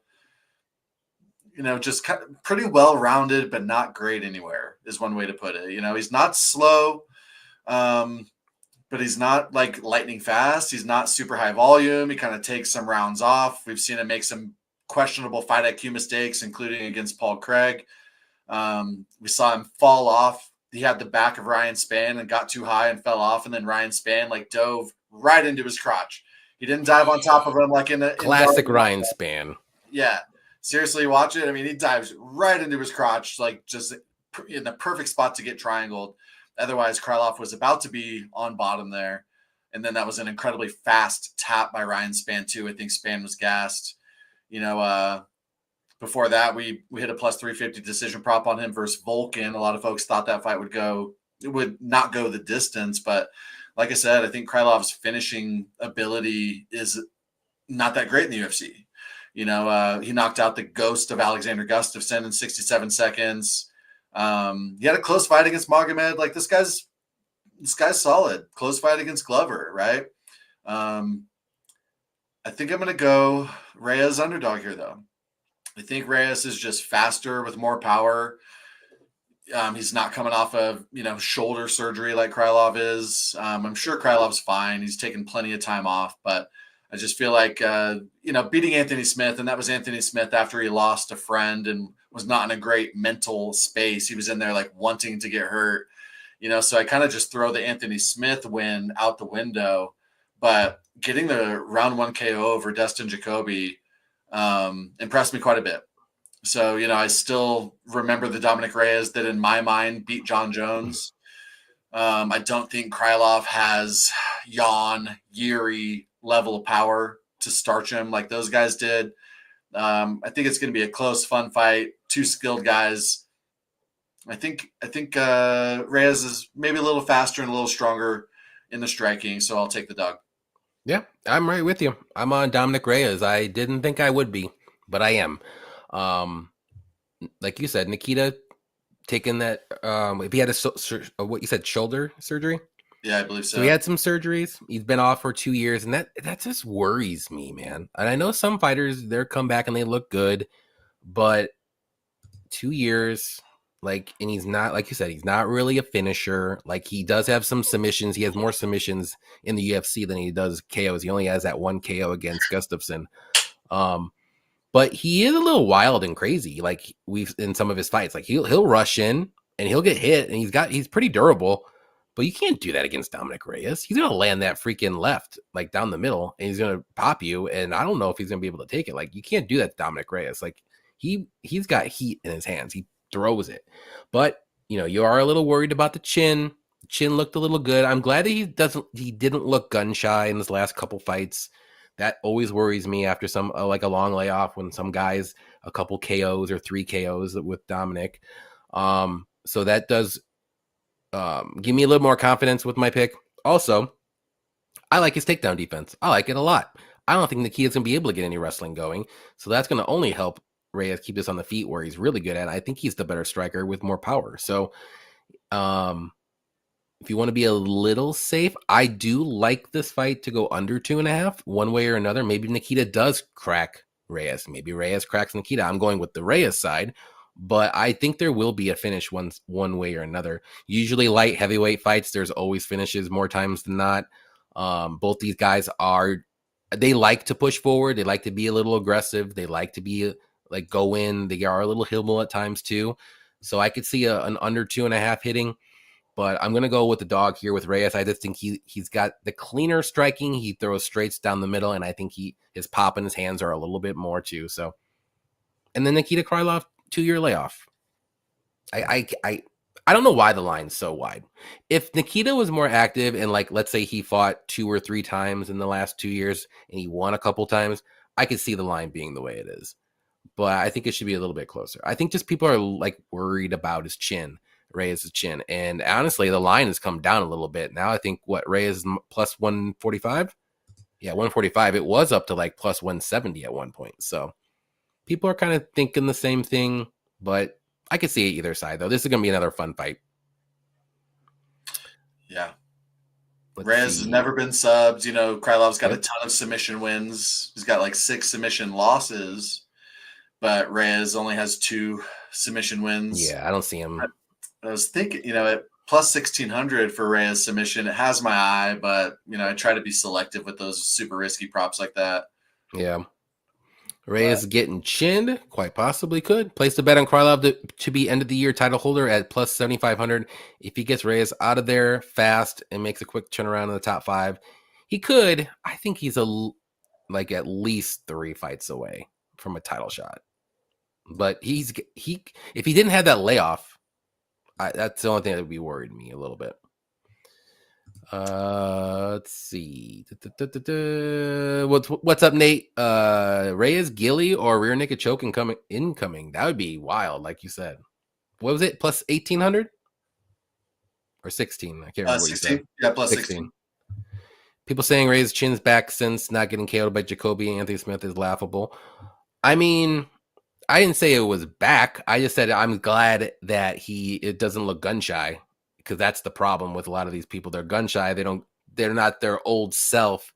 And I know Jacoby's not really the greatest knockout guy by any means, but he usually is durable, and Reyes was able to crack him. So I do like that aspect, because I mean, nobody knocks out Justin Jacoby. He was the only one that did it. I mean, Dustin Jacoby was able to like get back up a couple times and when he gets rocked, but like you couldn't put him away. He put him away. I was there live when I saw it. I was just like, great, there goes my bet, because I had a Jacoby bet. I'm like, I didn't trust Reyes at all. Now look at me, I'm switching sides. Yeah, I mean, who has Krylov knocked out besides Gustafsson? Who that was his retirement fight, his 4th straight loss. Not the Gustafsson that we all remember. Yeah, and I see what you're saying about the 12 KOs. He is dangerous, but like none of them have come in the UFC except Gustafsson. Yeah. I mean, this could be one. Totally. Verna has vision. Yep. We all know, Paul. we heard a few of those already.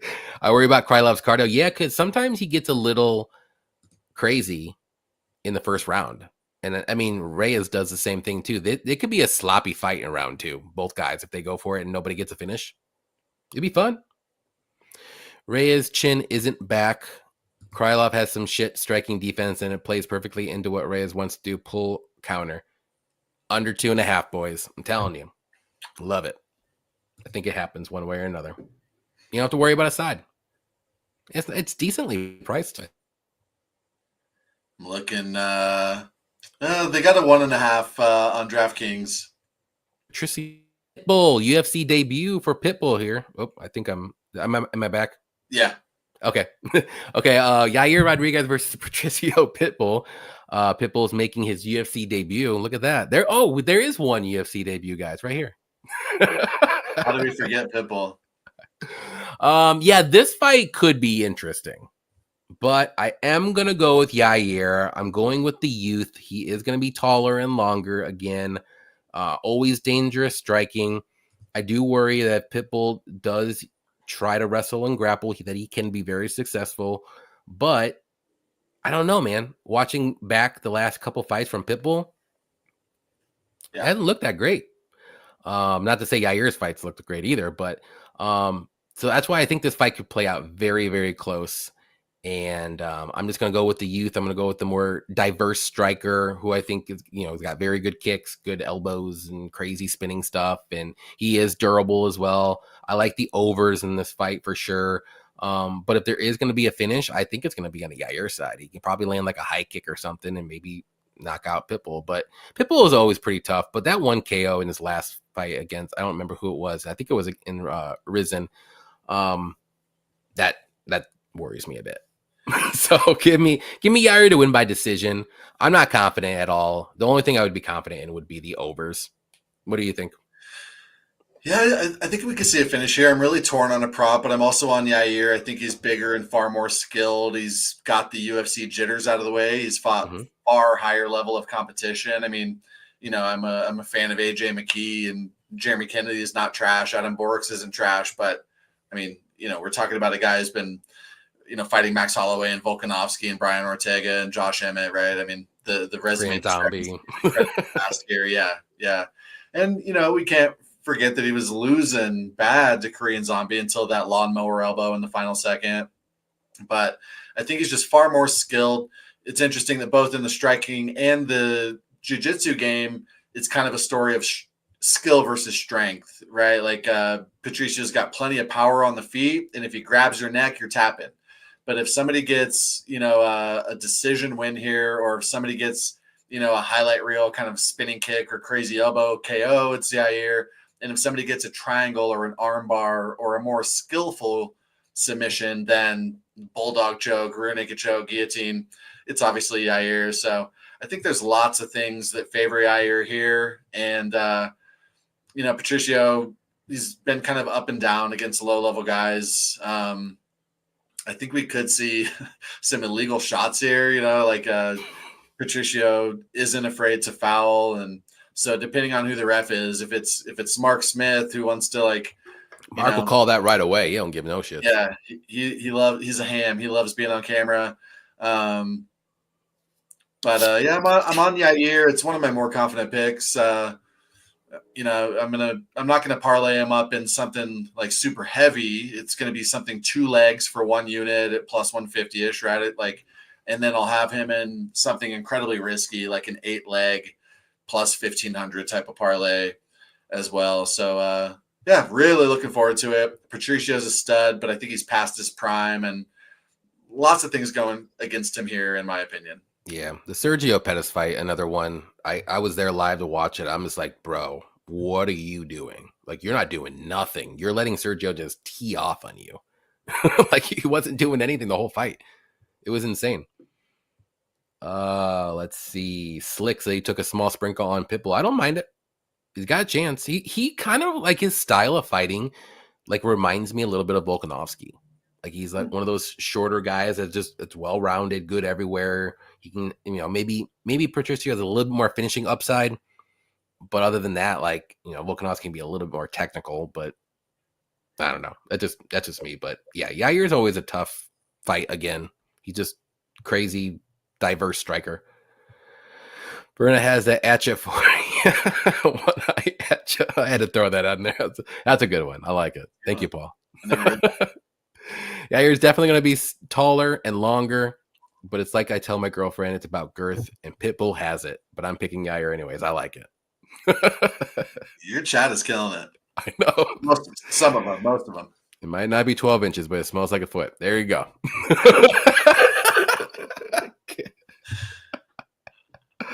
Oh, man. Gene Silva is barking up the wrong tree. Exactly. Remember that past fight? He went down to 135 for a triple belt. I don't fault him for that. That's true. But man, God, he looks so bad. I was mad because I had money on him, but just watching that fight after the second round, I'm like, he's going to lose. Ain't no way he's going to win.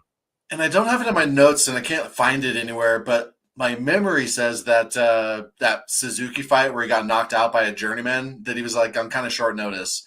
So okay, I can't remember either. I'm trying to find if I'm right about that or not. But I'm inclined to like not skate him too hard there, right? But still, I just think I'm gonna skate him a little bit. Yeah, just a little bit, but not too much. But all right, we got the people's main event of Bryce Mitchell versus Gene Silva. Who are you taking here? Are you going with the masses? Are you going with the other masses that are a lot of money's coming in on? Who are you going with? Yeah, I was going to say, it seems like everyone's on Gene Silva and everyone's sure as hell hoping he wins, but the money sure is pouring in on Bryce. And I know because I've got Gene Silva at minus 400 and some effing parlay. Minus 325, and I thought that was a good price. Yeah, at least he waited a little longer, but now he's in the deep twos. 250s, yeah. We've seen him taken down. I found far more Gene Silva tape than anyone else has. No one's seen his two losses. One of them, he got out wrestled against what's the guy's name? Apologies. Yeah, Gabriel Schlupp. He dropped Gabriel, but he got out wrestled there. And then the Pedro Henrique loss was a very fun striking fight. No one's even seen those besides your boy here. And that was a long time ago. It was 2018 and 2017. But we've also seen him taken down by Charles Jourdain. Like, if Charles Jourdain can get you down 3 times, you can't tell me that Bryce cannot, right? I mean, Bryce got Topuria down. So I'm nervous as hell. And I'm a big Gene Silva fan. Gene follows me on Instagram. And for a while, he was like, we have a couple posts we collaborated on, because when he was on Contender Series, I posted his write-up on my story. And it was talking about how cool he is and how he's always high-fiving. Like, before he was in the UFC, I knew he was a high-fiving, fun-having, taunting. High-fiving mother effer. Yeah, parlay up to over 3.5 high fives normally, but not here. I don't think he's going to be giving Bryce. I think he will. He will. I don't think Bryce will engage though. Yeah, I don't know. It's interesting. So under is the way to go for that. On the under, yeah, and it's plus money here. Under 3.5 high fives, plus 120. I'll take it. Yeah. Where do I find that at? And I'm a big on the emotional hedge. I don't like to get too heavy. I don't bet on my favorite teams. And I don't like to get too heavy on my favorite fighters because, I really hope Gene just teaches him about gravity here. And I'm going to be really sad if Bryce, nut hugs for 15 minutes, which I think he's live to do. So I get the line movement. I get the money pouring in on Bryce. I'm nervous here, but I'm on Gene, round 2 KO. Yeah, I am also on Gene. I know I kind of spoiler alert that one. I'm not gonna let this line movement phase me. It's doing this. Everyone's freaking out all of a sudden, and they want to get on that line before the line. They miss out the FOMO line. Like, no, we have to remember who is fighting here. Gene Silva. I don't care that he got taken down by Charles Jourdain 3 times. What happened? Got the KO round 2. Got the KO. I don't care if Bryce Mitchell was able to take down Ilia Topuria. What happened? Got KO'd. Got KO'd. That's all you need to know, guys. Gene Silva KO. It's going to happen. And the fighting nerds are training nonstop with him, with getting back up and takedown defense and this and that. Like, there is no way that he's not training 100%. He does not have to worry about striking. Don't train. The whole training camp should be takedown defense, getting back up. That's all you have to be working on. Scrambles, whatever you have to do. I'm confident that he wins this fight. I 100%. really, really hope so. Huge No, fan of his. 100%. I'm Yeah. not letting all this Bryce Mitchell love and the It's not money that. Like, phase me. No, it's no, phasing everybody. not me. It's just the skill set and the size of Bryce. Yeah, And I then, can see it. I didn't get worried because of the line movement. I've been worried, but I've got Gene in multiple parlays already that are like weeks old. No, you have to trust the gut. My Yeah, gut's strong right now. good. Sometimes it's full of shit. Don't get me wrong. But I'm glad to hear it. this I time really hope so. Yeah, we it's a got guy I this. love versus a guy I definitely do not love. So I mean, I like Bryce Mitchell. Like, he's fine. He's an acquired taste, like I said earlier, but I got lots of books. You can tell I'm not a Bryce Mitchell fan. So I'm on the over 1.5 books in my home, which means I'm rooting for Gene here. I mean, he's got to have like at least 2 books, right? He's got there's only one for book. sure. He's got the good book. The good book. Oh, love it. Let's see what everyone else says. I'm pretty sure everyone's gonna be crazy here. Silva will be on a special Brazilian juice for this one. Quite possibly could. To be honest, odds should be closer. Silva by vicious KO. I think it's gonna be a KO. Don't sweat the flat earth line. Exactly. Don't sweat that flat earth line movement, guys. It's fine. I just think what happened, this is a perfect storm of last week. We saw 2 fights, Alankar versus Vanessa Demopoulos and Pat Sabatini versus Brito. It was both of those fights. Now people are like, oh, wait, Bryce Mitchell can do the same thing. Come on, man. I mean, I'll eat my words if I have to, but ain't no way. Ain't no way. Johnny, how are you going to turn on Bryce in this time of need? I like Bryce. I bet him to win against Josh Emmett. And I learned my lesson. Jourdain got KO'd for a takedown and Silva stuffed all of Dober's attempt. Yeah, Dober's not really the grappler. Jourdain's really not either, that Bryce is. But there you go. I was at that fight. We were in some floor seats. Yeah, that was at Denver, wasn't it? Yeah, we went out and we were so close. I could see Tracy Cortez's fake eyelash fly across the stage. It was even got it on an iPhone camera. There was no way she was winning that fight. Yeah, there was an epic moment, in that Gene Silva versus Dober fight. Like that arena was going insane. So yeah, fond memories of Gene Silva. Hoping for another one here. Yeah, I hope it's Gene KO, but I'm a little nervous. Don't be nervous. I'm glad. Don't be nervous, guys. You have to stick with your first initial gut reaction. Stick with it. That's all I'm gonna say. Stick with it. Come on, guys. Come on. We love Bryce. I like Bryce. I never take line movement serious in UFC unless it's some James Krause shit. I only take line movement in serious if it's right before the fight. Right before it. All of a sudden, you see a fuck ton of line movement. You're like, what did I miss? And if you're on the opposite end, you're probably going to lose. And it happens all the time for me. I'm like, oh, great. I missed something. Or there was like an injury that somebody knew and all this line movement just came in right before, like the James Krause crap. Yeah, exactly. Yeah, I'm trying to think real quick. So line movement last week was on Mearshart. It was wrong there. Mm-hmm. It was on the huge favorites. Barbosa went from like -500 to -1,000. Yep. Money came in on McKee, and that was correct. Yep. Money came in on Demopoulos, incorrect. So last week line movement was kind of 50-50. Yep. I think there might have been one more too. I can't remember who it was. Was it Brito? No, that was about the same the whole week.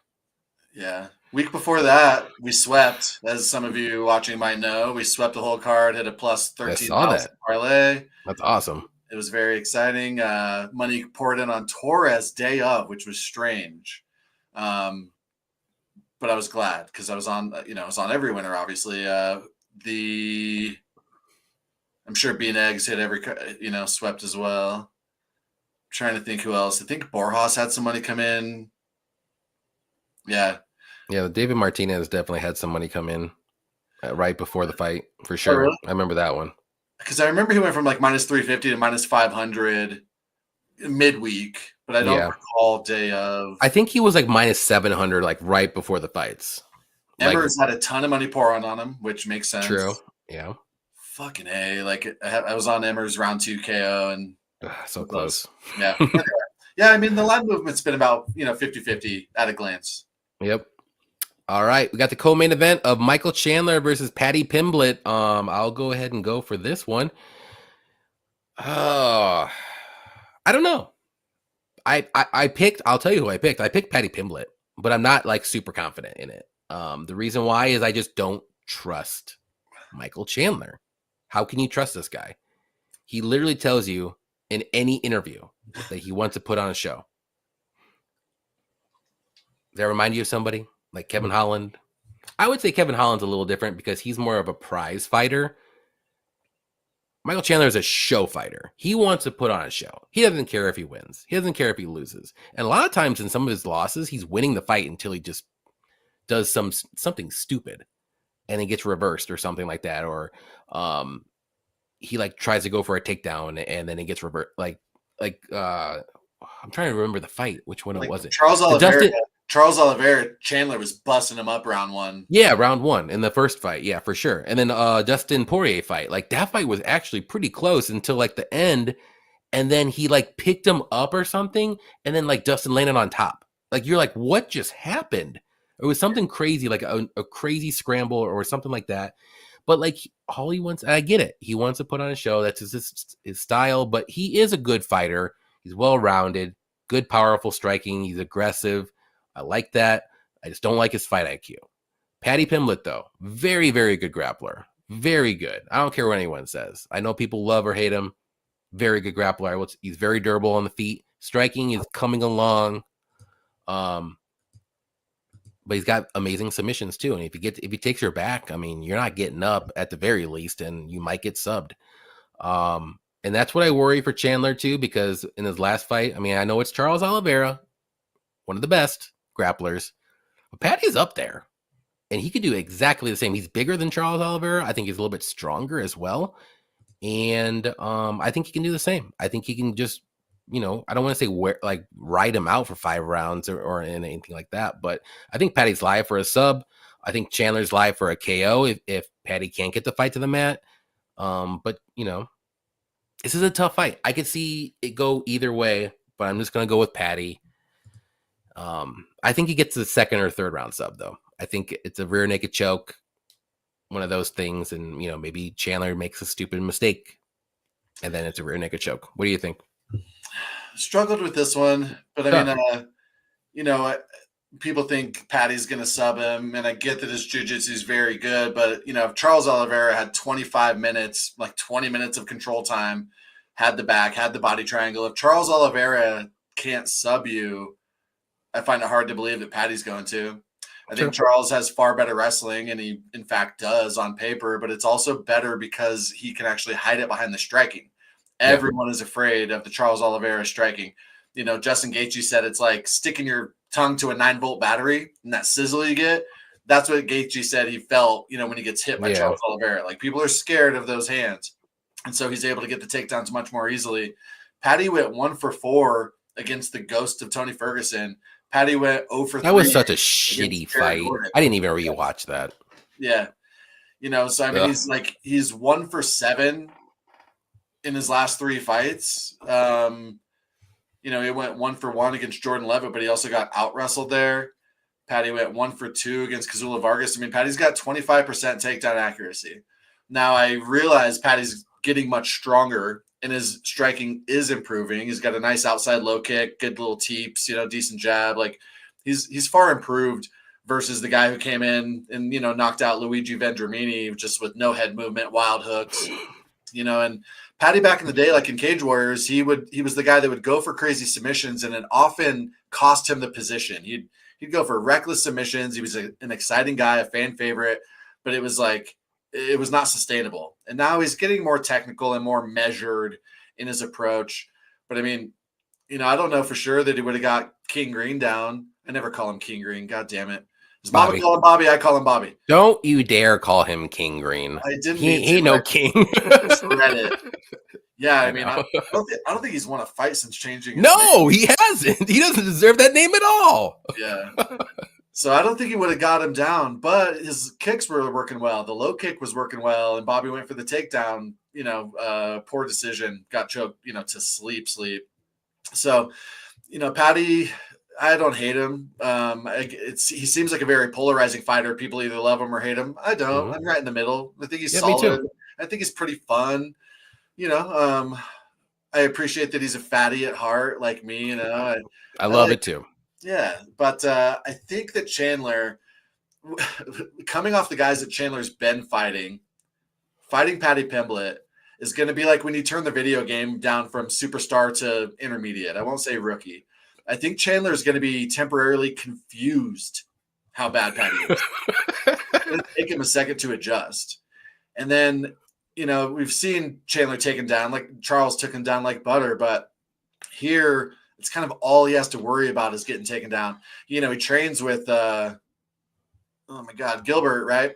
Gilbert Burns, and Gilbert's like, I've rolled with Patty, Mike. You better not go to the ground here. And it's a teammate telling him that, which I think is interesting. Well, that's what I was saying. Like, man, I think if he gets down, like, not to say Charles, I mean, it sucked that Charles couldn't get the sub because I had it inside the Patty is live, like, pretty heavily to get a sub. I think he can do it. He could do it for sure. I mean, we've seen Poirier choke out, Chandler, but, Yep. I just think Chandler's so strong, so powerful. He lands on everybody. He had Charles rocked. Like, if you can rock Charles Oliveira, if you can not get submitted by Charles Oliveira, I got to pick you as the underdog against Patty fucking Pimblett. All right. I get it. It's a close fight. And I'm not betting this fight. The bookies lined it as like a pick 'em. I think Mike was like plus 100, plus 105. Like, money's poured in on Patty here, which I find interesting. If it goes to decision, could we see some chicanery, some fuckery? I mean, like, I assume the UFC wants Patty to win. But I'm sure the UFC told Michael Chandler. No, I'm joking. They might have, yeah. But I mean, I don't know. I think Mike is more dangerous for sure. Like, at least on the feet, of course. Yeah. Like, obviously, what do you think on the ground? I mean, if you're super confident that Chandler's not going to get knocked out or subbed, the plus 5.5 spread at plus 105 is a very good bet. I like that. But that's what worries me is the sub for Patty. Right. Because I know he's getting taken down at some point in this fight. And maybe twice. And it's a 5-rounder. That's a 5-rounder. Thanks for reminding everyone of that, because I even forgot that, even though it's in my notes. Yeah. That's what worries me a little bit, because there's going to be, but Patty, we haven't really seen Patty in 5-round fights. And he kind of, the longer the fight goes, he kind of slows down a little bit. Chandler. What? Sorry, go ahead. No, what did you say? A couple bets I do like on DraftKings: the TKO only, the KO only, which means any submission or decision, the bet's a refund. Michael Chandler minus 115. How the fuck is Patty Pimblett going to knock out Michael Chandler? No. Michael Chandler minus 115 KO only. Michael Chandler round 1 only plus 165. And the decision only, Michael Chandler is actually minus 200 decision only. So the bookies think Patty's only chance is to get. I wouldn't mind a Patty. What's the Patty decision only? Plus 145, which I think is not a bad bet, even though I'm picking Chandler. Yeah, because I kind of feel like if it goes to decision, it's highly likely that Patty racked up some control time. Yeah, totally. Yeah, the finish only, Patty's minus 200 and Chandler's plus 145. Yeah, I like that. I like that finish only for Chandler plus 145. I like the round 1 only plus 165 and the KO only pick 'em. Interesting. Let's look at that one. Let's see what everyone else says. Chandler decision. Elijah Wan likes. Panty the Fanny. Scousers don't get knocked out. Remember, Chandler loses first round sub. Chandler can definitely answer every question with a motivational speech. Agreed. He's pretty good at that, but he just swings and misses every time. Yep. Chandler fake. He does come off a little bit as fake. Yeah. But that's him, I guess. I don't know. If Chandler can survive a DD, I always say when I say DDP whenever I see DP. Justin Poirier, Charles fight, he can survive long enough to find Patty's chin. Patty's durable though. I mean, he gets rocked, but he's durable. But against So, two, you know, yeah, it's true. like he We'll moves see. kind of straight back, and his coach He is has like a like, tall man's defense. He kind of just circle. does that. Yeah. Yeah. We'll see. I don't think his striking defense is good though. I just think he's durable. He has a chin. I'll say that I think the 5-round nature favors Mike too. Like Patty was fading a little bit in round 3 against Tony. Yeah. True. I mean, Chandler did look good in round 5 in the last fight against Charles. So And that was the only round he won. Yeah. Without cheating. And like bastard. It's grueling. Like fighting off an RNC for 20 minutes. Yeah. And Charles is like, what do I gotta do, bro? Just like give up. Let it be known that Chandler gave Dustin Poirier his first sub win since Dustin was on the Ultimate Fighter. I mean, he probably gave him, a little favor. Patty gets touched up, man. If Chandler gets to him, he's sleeping. But like you, JK, I don't trust Chandler. Also, that's my problem. I just can't trust him. I don't think I've ever bet on Michael Chandler. Smart in any fight. That's a profitable. I know I won more money not betting on him, and I saved a lot of money as well. And I'm not and I don't think Chandler's a lock. I think this is a dog or pass fight. Yeah, that's how I would put it. Play all the overs. Yep. Patty fights with his chin up for sure. Yep, that's his one little bugaboo for his striking defense. Patty has went 25 minutes 3 times in Cage Warriors, going 1-2. Okay. Interesting. Good to know. Chandler has gone to decision with Gaethje and Oliveira, who are both insanely dangerous. Agreed. This will be Patty's first real test for sure, but is an out of prime Chandler also. I also agree.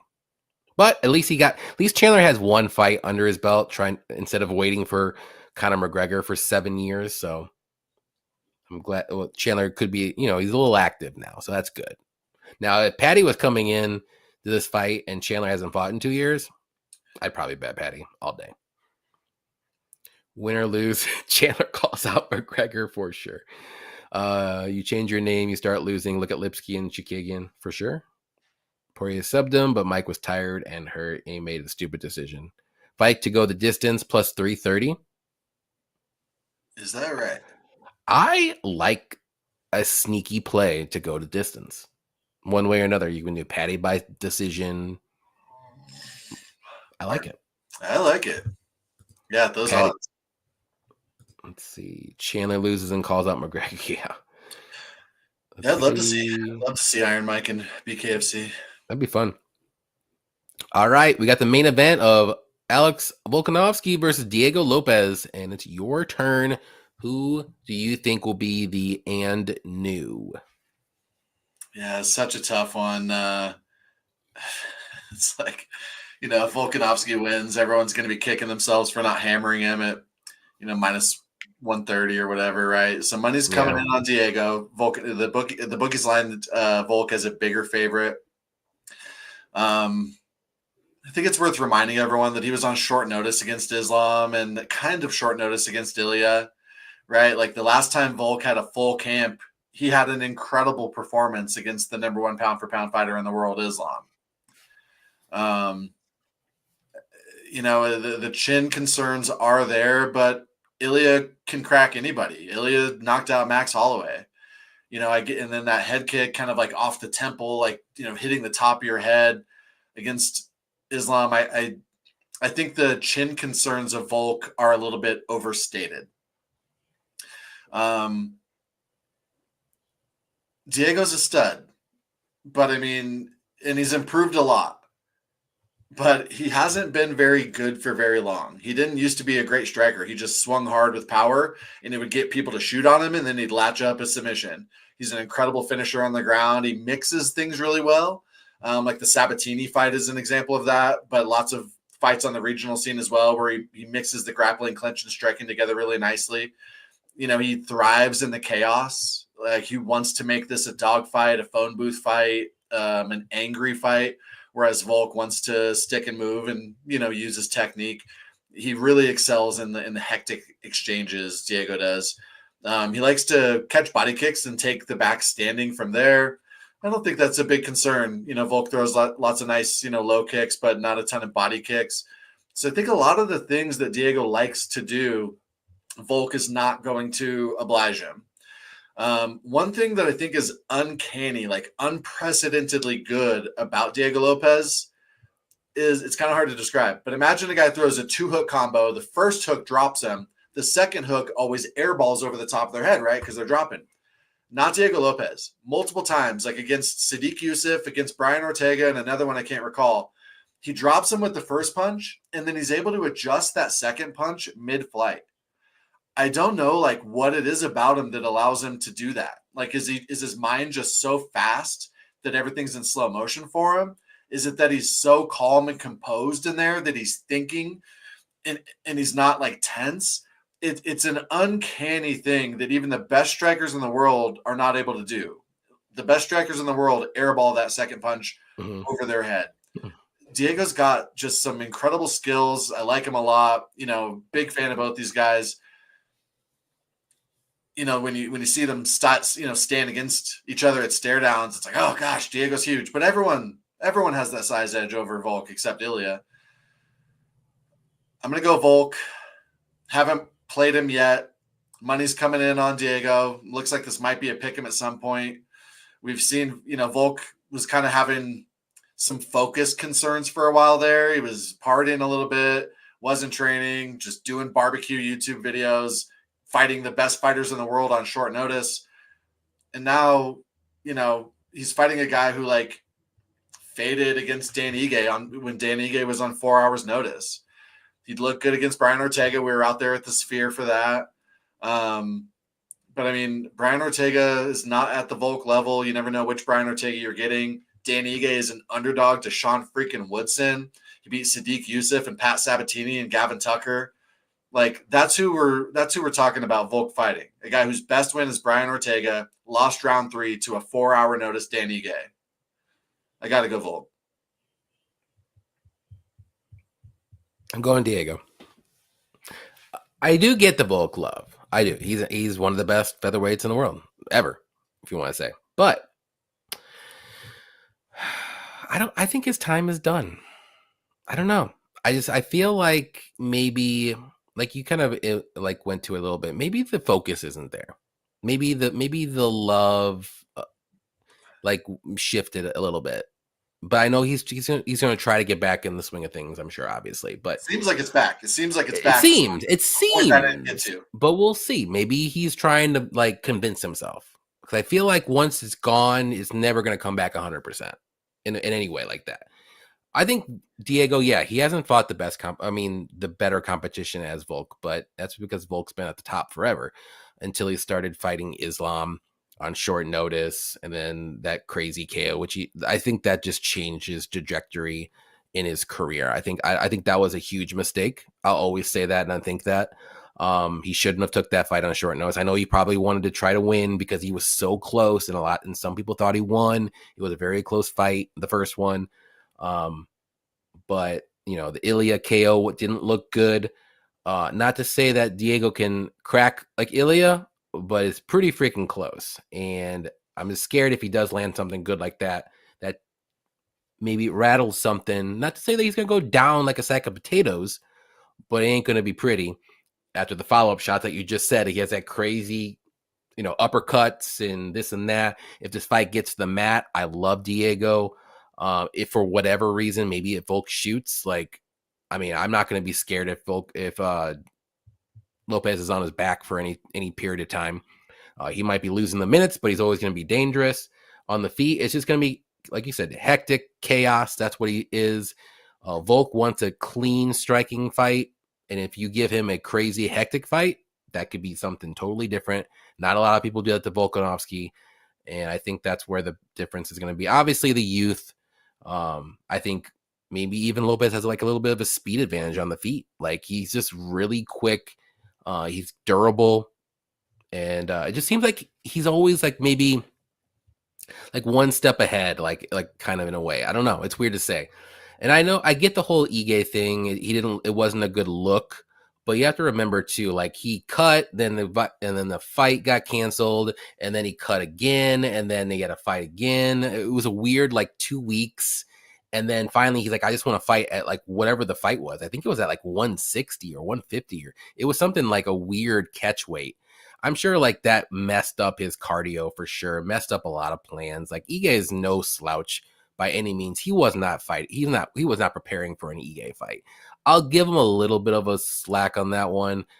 He did look like crap the third round, but he did look good in the first 2 rounds. I know this is a 5-round fight, but I think the cardio will be there. I'm not really too worried. Maybe in the fifth round, if it's a very close fight, if it's 2-2 going in round 5, you may want to live bet Volkanovski, because Volk's probably going to have a little bit more cardio and he's going to want it a little bit more at that point, because he knows it's all or nothing now. But I think overall, though, I'm going to go with, like I said, I like Diego Lopes to win. I'm going to say by KO, but I could see a decision win too. It'll be a very close decision one way or another, but I think all the finishing upside is on the Diego side, whether it's maybe a club and sub, or if Volk puts it. I mean, Volk did put himself in a bad situation against Brian Ortega, and I don't know how he got out of it still to this day. But if something like that happens, I can guarantee I think Lopes is good to go on that. Yeah, so I got 2 bets in mind. You mentioned one of them. It's the Volk live bet. I'm thinking like after round 1 or 2. Like after round 2, I would definitely do Volk for sure. And if he gets knocked out early, then you save the money. It's still in your pocket. But I'm very confident that Volk's going to take over the second half of the fight if it gets there, which I think it will. And the Diego Lopes KO only. So again, any decision or submission, the bet voids. Diego's only minus 125 for KO only.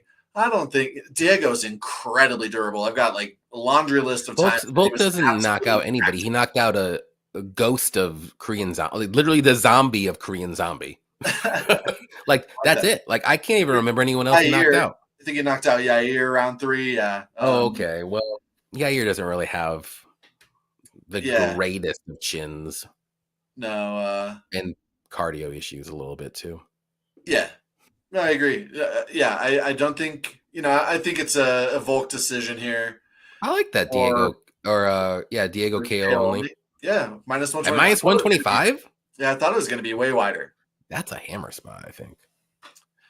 But the live bet, because I expect Diego to look great in round 1, and maybe you get Volk at plus 200 or something wild. Yeah, I like that too. Let's see. Elijah Wan likes Volk. Jeremy likes Volk, but sprinkle Lopes round 1 or 2 KO. I don't mind that. If I have to see Volk get knocked out, I'm storming the cage.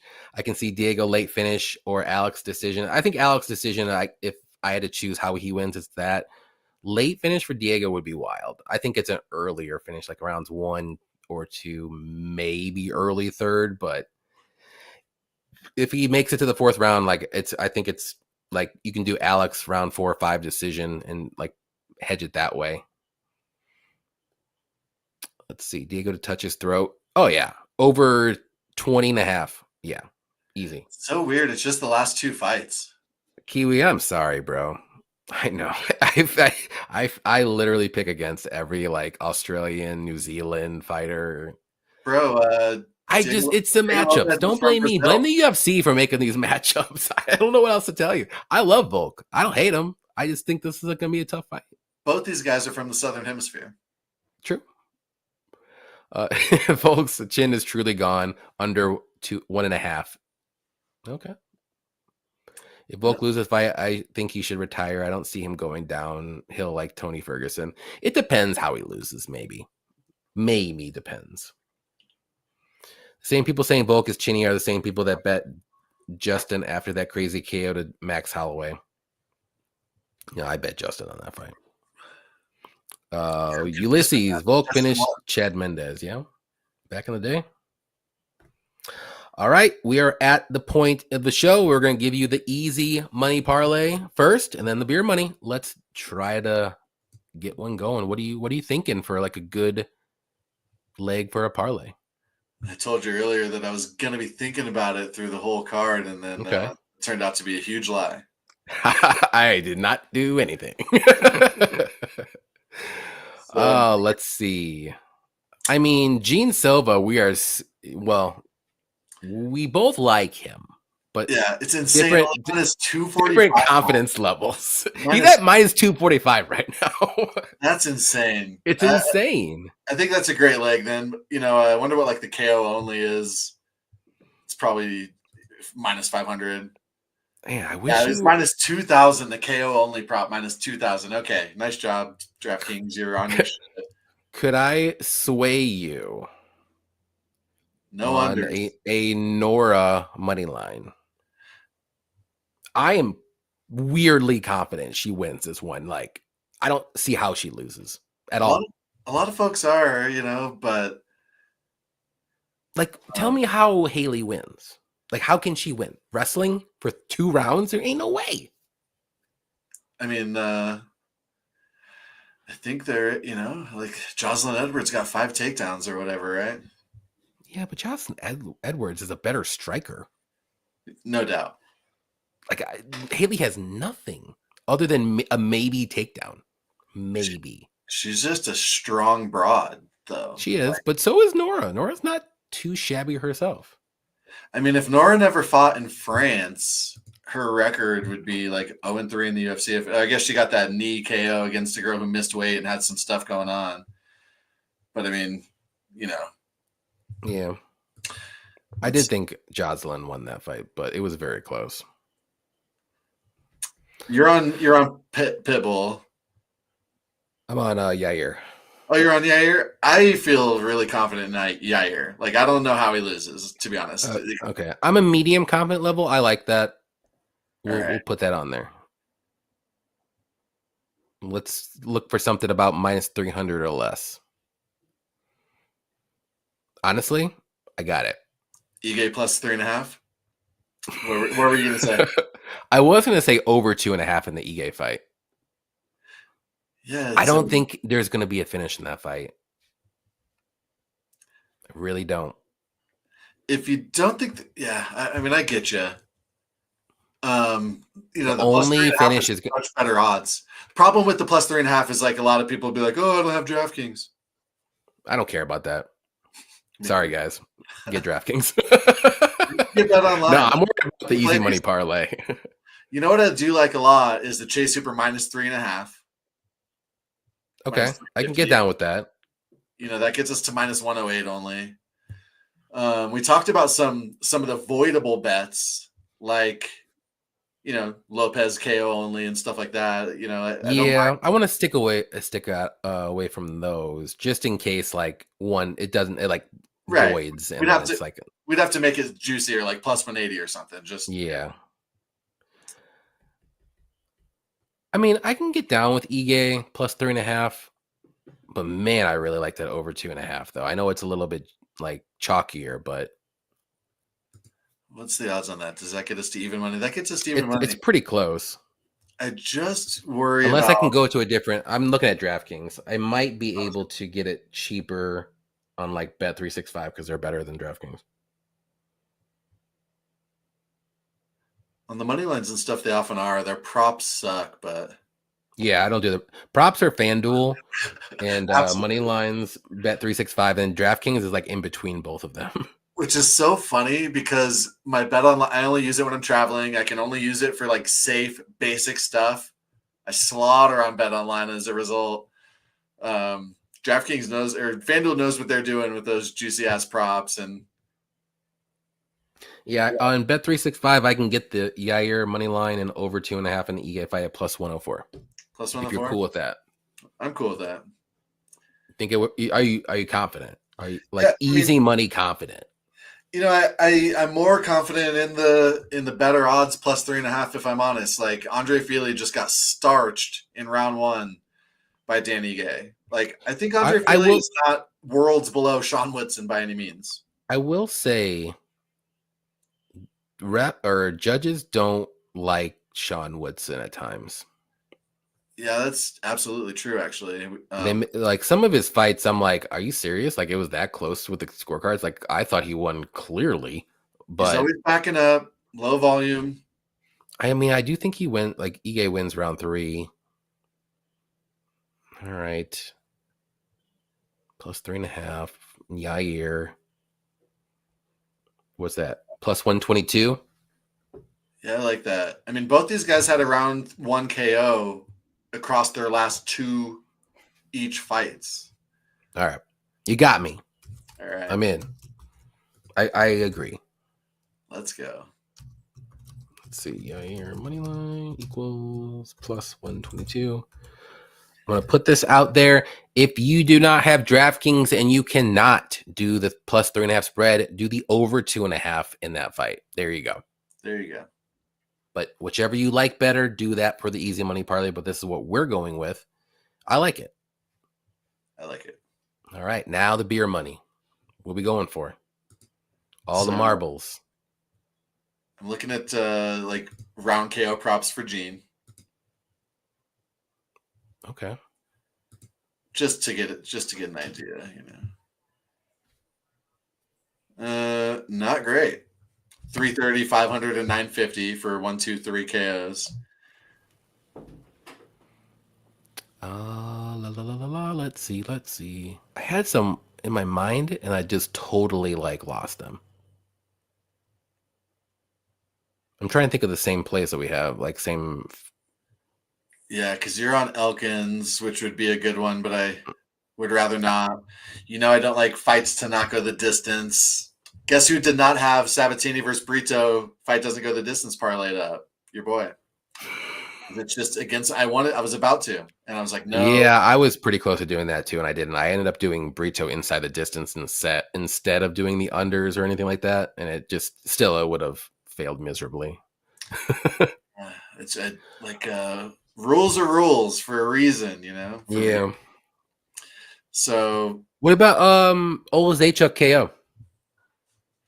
Yeah, I'd be down for that. And then somebody brought up the fight to go the distance in the co-main. That's my style of betting overs. If you're feeling confident enough in that, it's plus 360 on FanDuel. Patty Chandler fight goes. So let's see what we can get at here.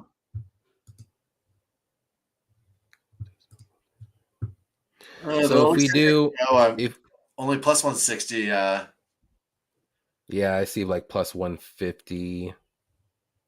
Man, I think that hit. We can do a 3-legger. That's what we did last week and we hit it. Yeah, you guys hit both last week. It was good shit.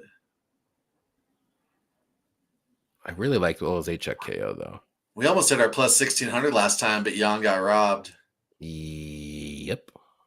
I thought Jan won that fight. I mean, I know it was close, but just me. Looking at Yair props. Yair submission plus 1300. This guy had. That's wild. That's not appropriate for a beer money parlay, but Yair submission I might play straight plus 1300. Yeah. I mean, he basically had Brian Ortega in that submission until his shoulder popped. It was in there. Yeah. You're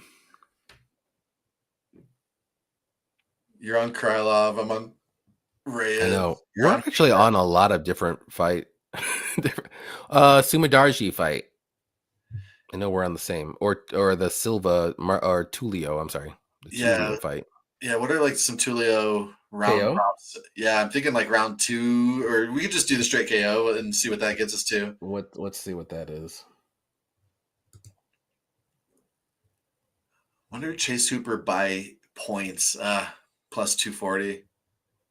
Man, I like his KO prop. I think he's live to get a back mount ground and pound TKO. Who, Hooper? Yeah. Well, Olazechuk is plus 150. Tulio KO is plus 110. So we would need one more leg for sure. So Hooper KO and Chandler Patty goes the distance is plus 3120. That's wild. KO. He's going to get the back. Let me see. Just in case.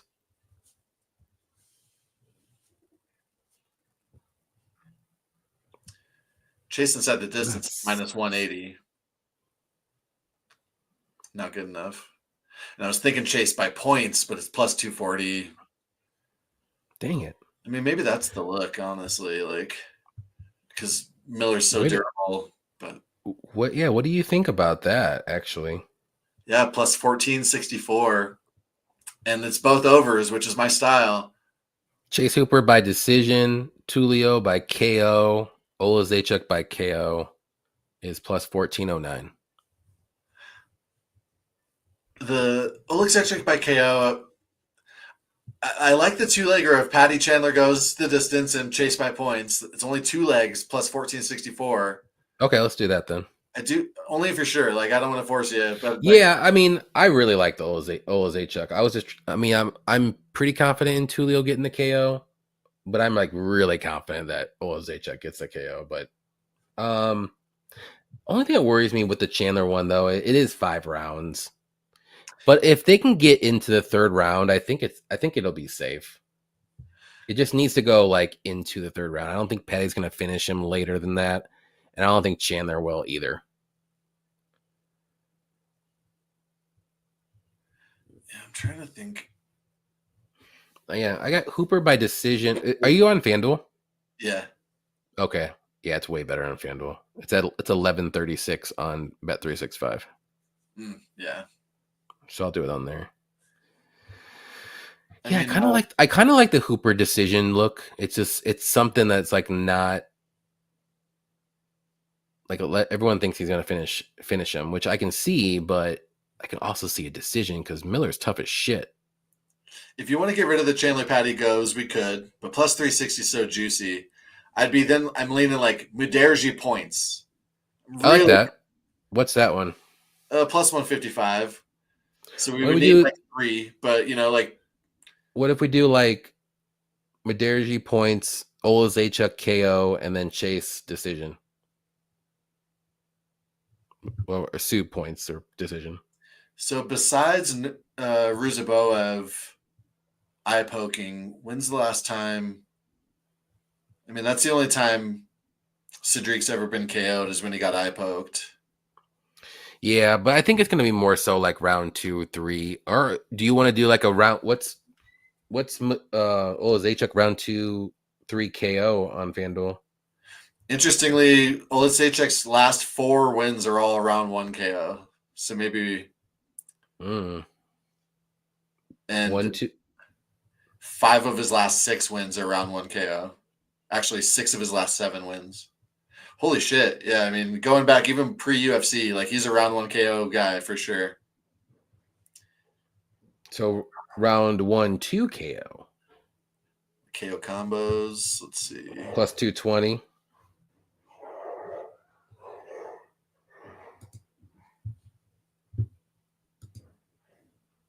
All right, that's plus 2674 if we do Sue points, Chase points, Oleksiejczuk, KO round 1 or 2. Dang it! I was just doing Olazechuk 1 or 2 KO and Chase points is at 988. Huh. That's close enough. What do I you really, think? And I think skip a leg. we could, but I mean, I think the Sioux is by far the safest one of these 3. Decision. Yeah, I mean, See it's what the that. lowest odds. It should be the safest, but Yeah. I feel really good about that one. I might play that straight, Hmm. like for real. If we're gonna do 3, I would just do Olazechuk KO then, just to be a little safer. Yeah, that's a good point. It'll be 2154. Do you want to go a little crazy? Usually we go between like 1,000 to 1,500, but I don't mind doing this one. He's never got a round 3 finish. But we're just being a little safe, just in case, because it's already over 1,000. Yeah, so just the regular KO. Yeah, Yeah. I guess you're right. Going from plus 160 to plus 220, probably not worth. Do you think Hooper can do like a KO decision prop? Yeah, I like that. And he's just gonna calf slice him. But that's what these are. These are risky. So I'm going double chance. KO or points. Could work. It'll be a little bit safer. Yeah, 14.58. Let's do that. It covers our bases. Just in case. I mean, yeah, I like it. Let's do it. Let's do it. All right, here we go. All right, Lord Recall, come through, baby.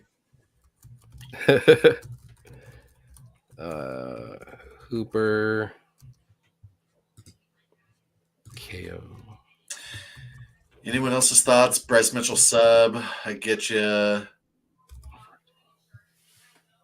You haven't got the plus 3.5 on your sports book, Max. Bet Online has them, I believe, right? Yeah, Bet Online and DraftKings are the only ones I think have them, and it looks like Bet365 might this week. I don't know. I see a spot for them, but they haven't put the odds out yet. It's locked. So that'll be the beer money parlay. Sue decision, McCall KO, and then Hooper KO or decision. 14.58. I like it. I think it hits. It's gonna hit. We got this. But all right, thanks everybody for hanging out with us for a little over 2 hours. And before we get going, let everybody know where they can find you and what you got going on. Instagram's the main place where we hang out. We create the fight graphics, for people to make their picks on. I will use it this week, I promise. Word, yeah. Last week, I can't remember. Oh, there was something. I think something happened late last minute, and I had to post it. I'm like, I'm just gonna do it. Who was the? Yeah, I can't remember the fallout that was last minute. That was busy. We were in Chicago, and you were in Chicago? Yeah, I'm close.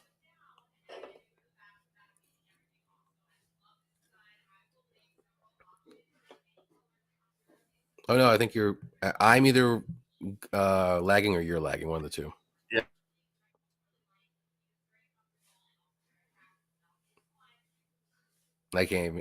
I see you talking, but I can't hear you talking. Oh no.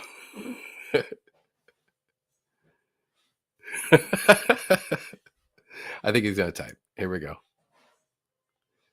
Yeah, you can find him on Instagram. You can also do it on YouTube, and he has a Patreon as well. So definitely check him out on Patreon. And definitely go to Instagram, though. That's where his moneymaker is. Follow him there, and then you can find all of his links there. And then puts out great content each and every week. Love it. But all right. Appreciate you coming out. I'm sorry you can't say anything. But the link is below in the description to find him. So go there, click it, follow him, and subscribe to his Patreon. That's right. All right. Appreciate it. There we go. Now I can hear you. All right. Take care. Thanks, buddy. Thanks, everybody. No problem. Take care. Good luck, guys. Good luck with your picks, bets, and we'll see you next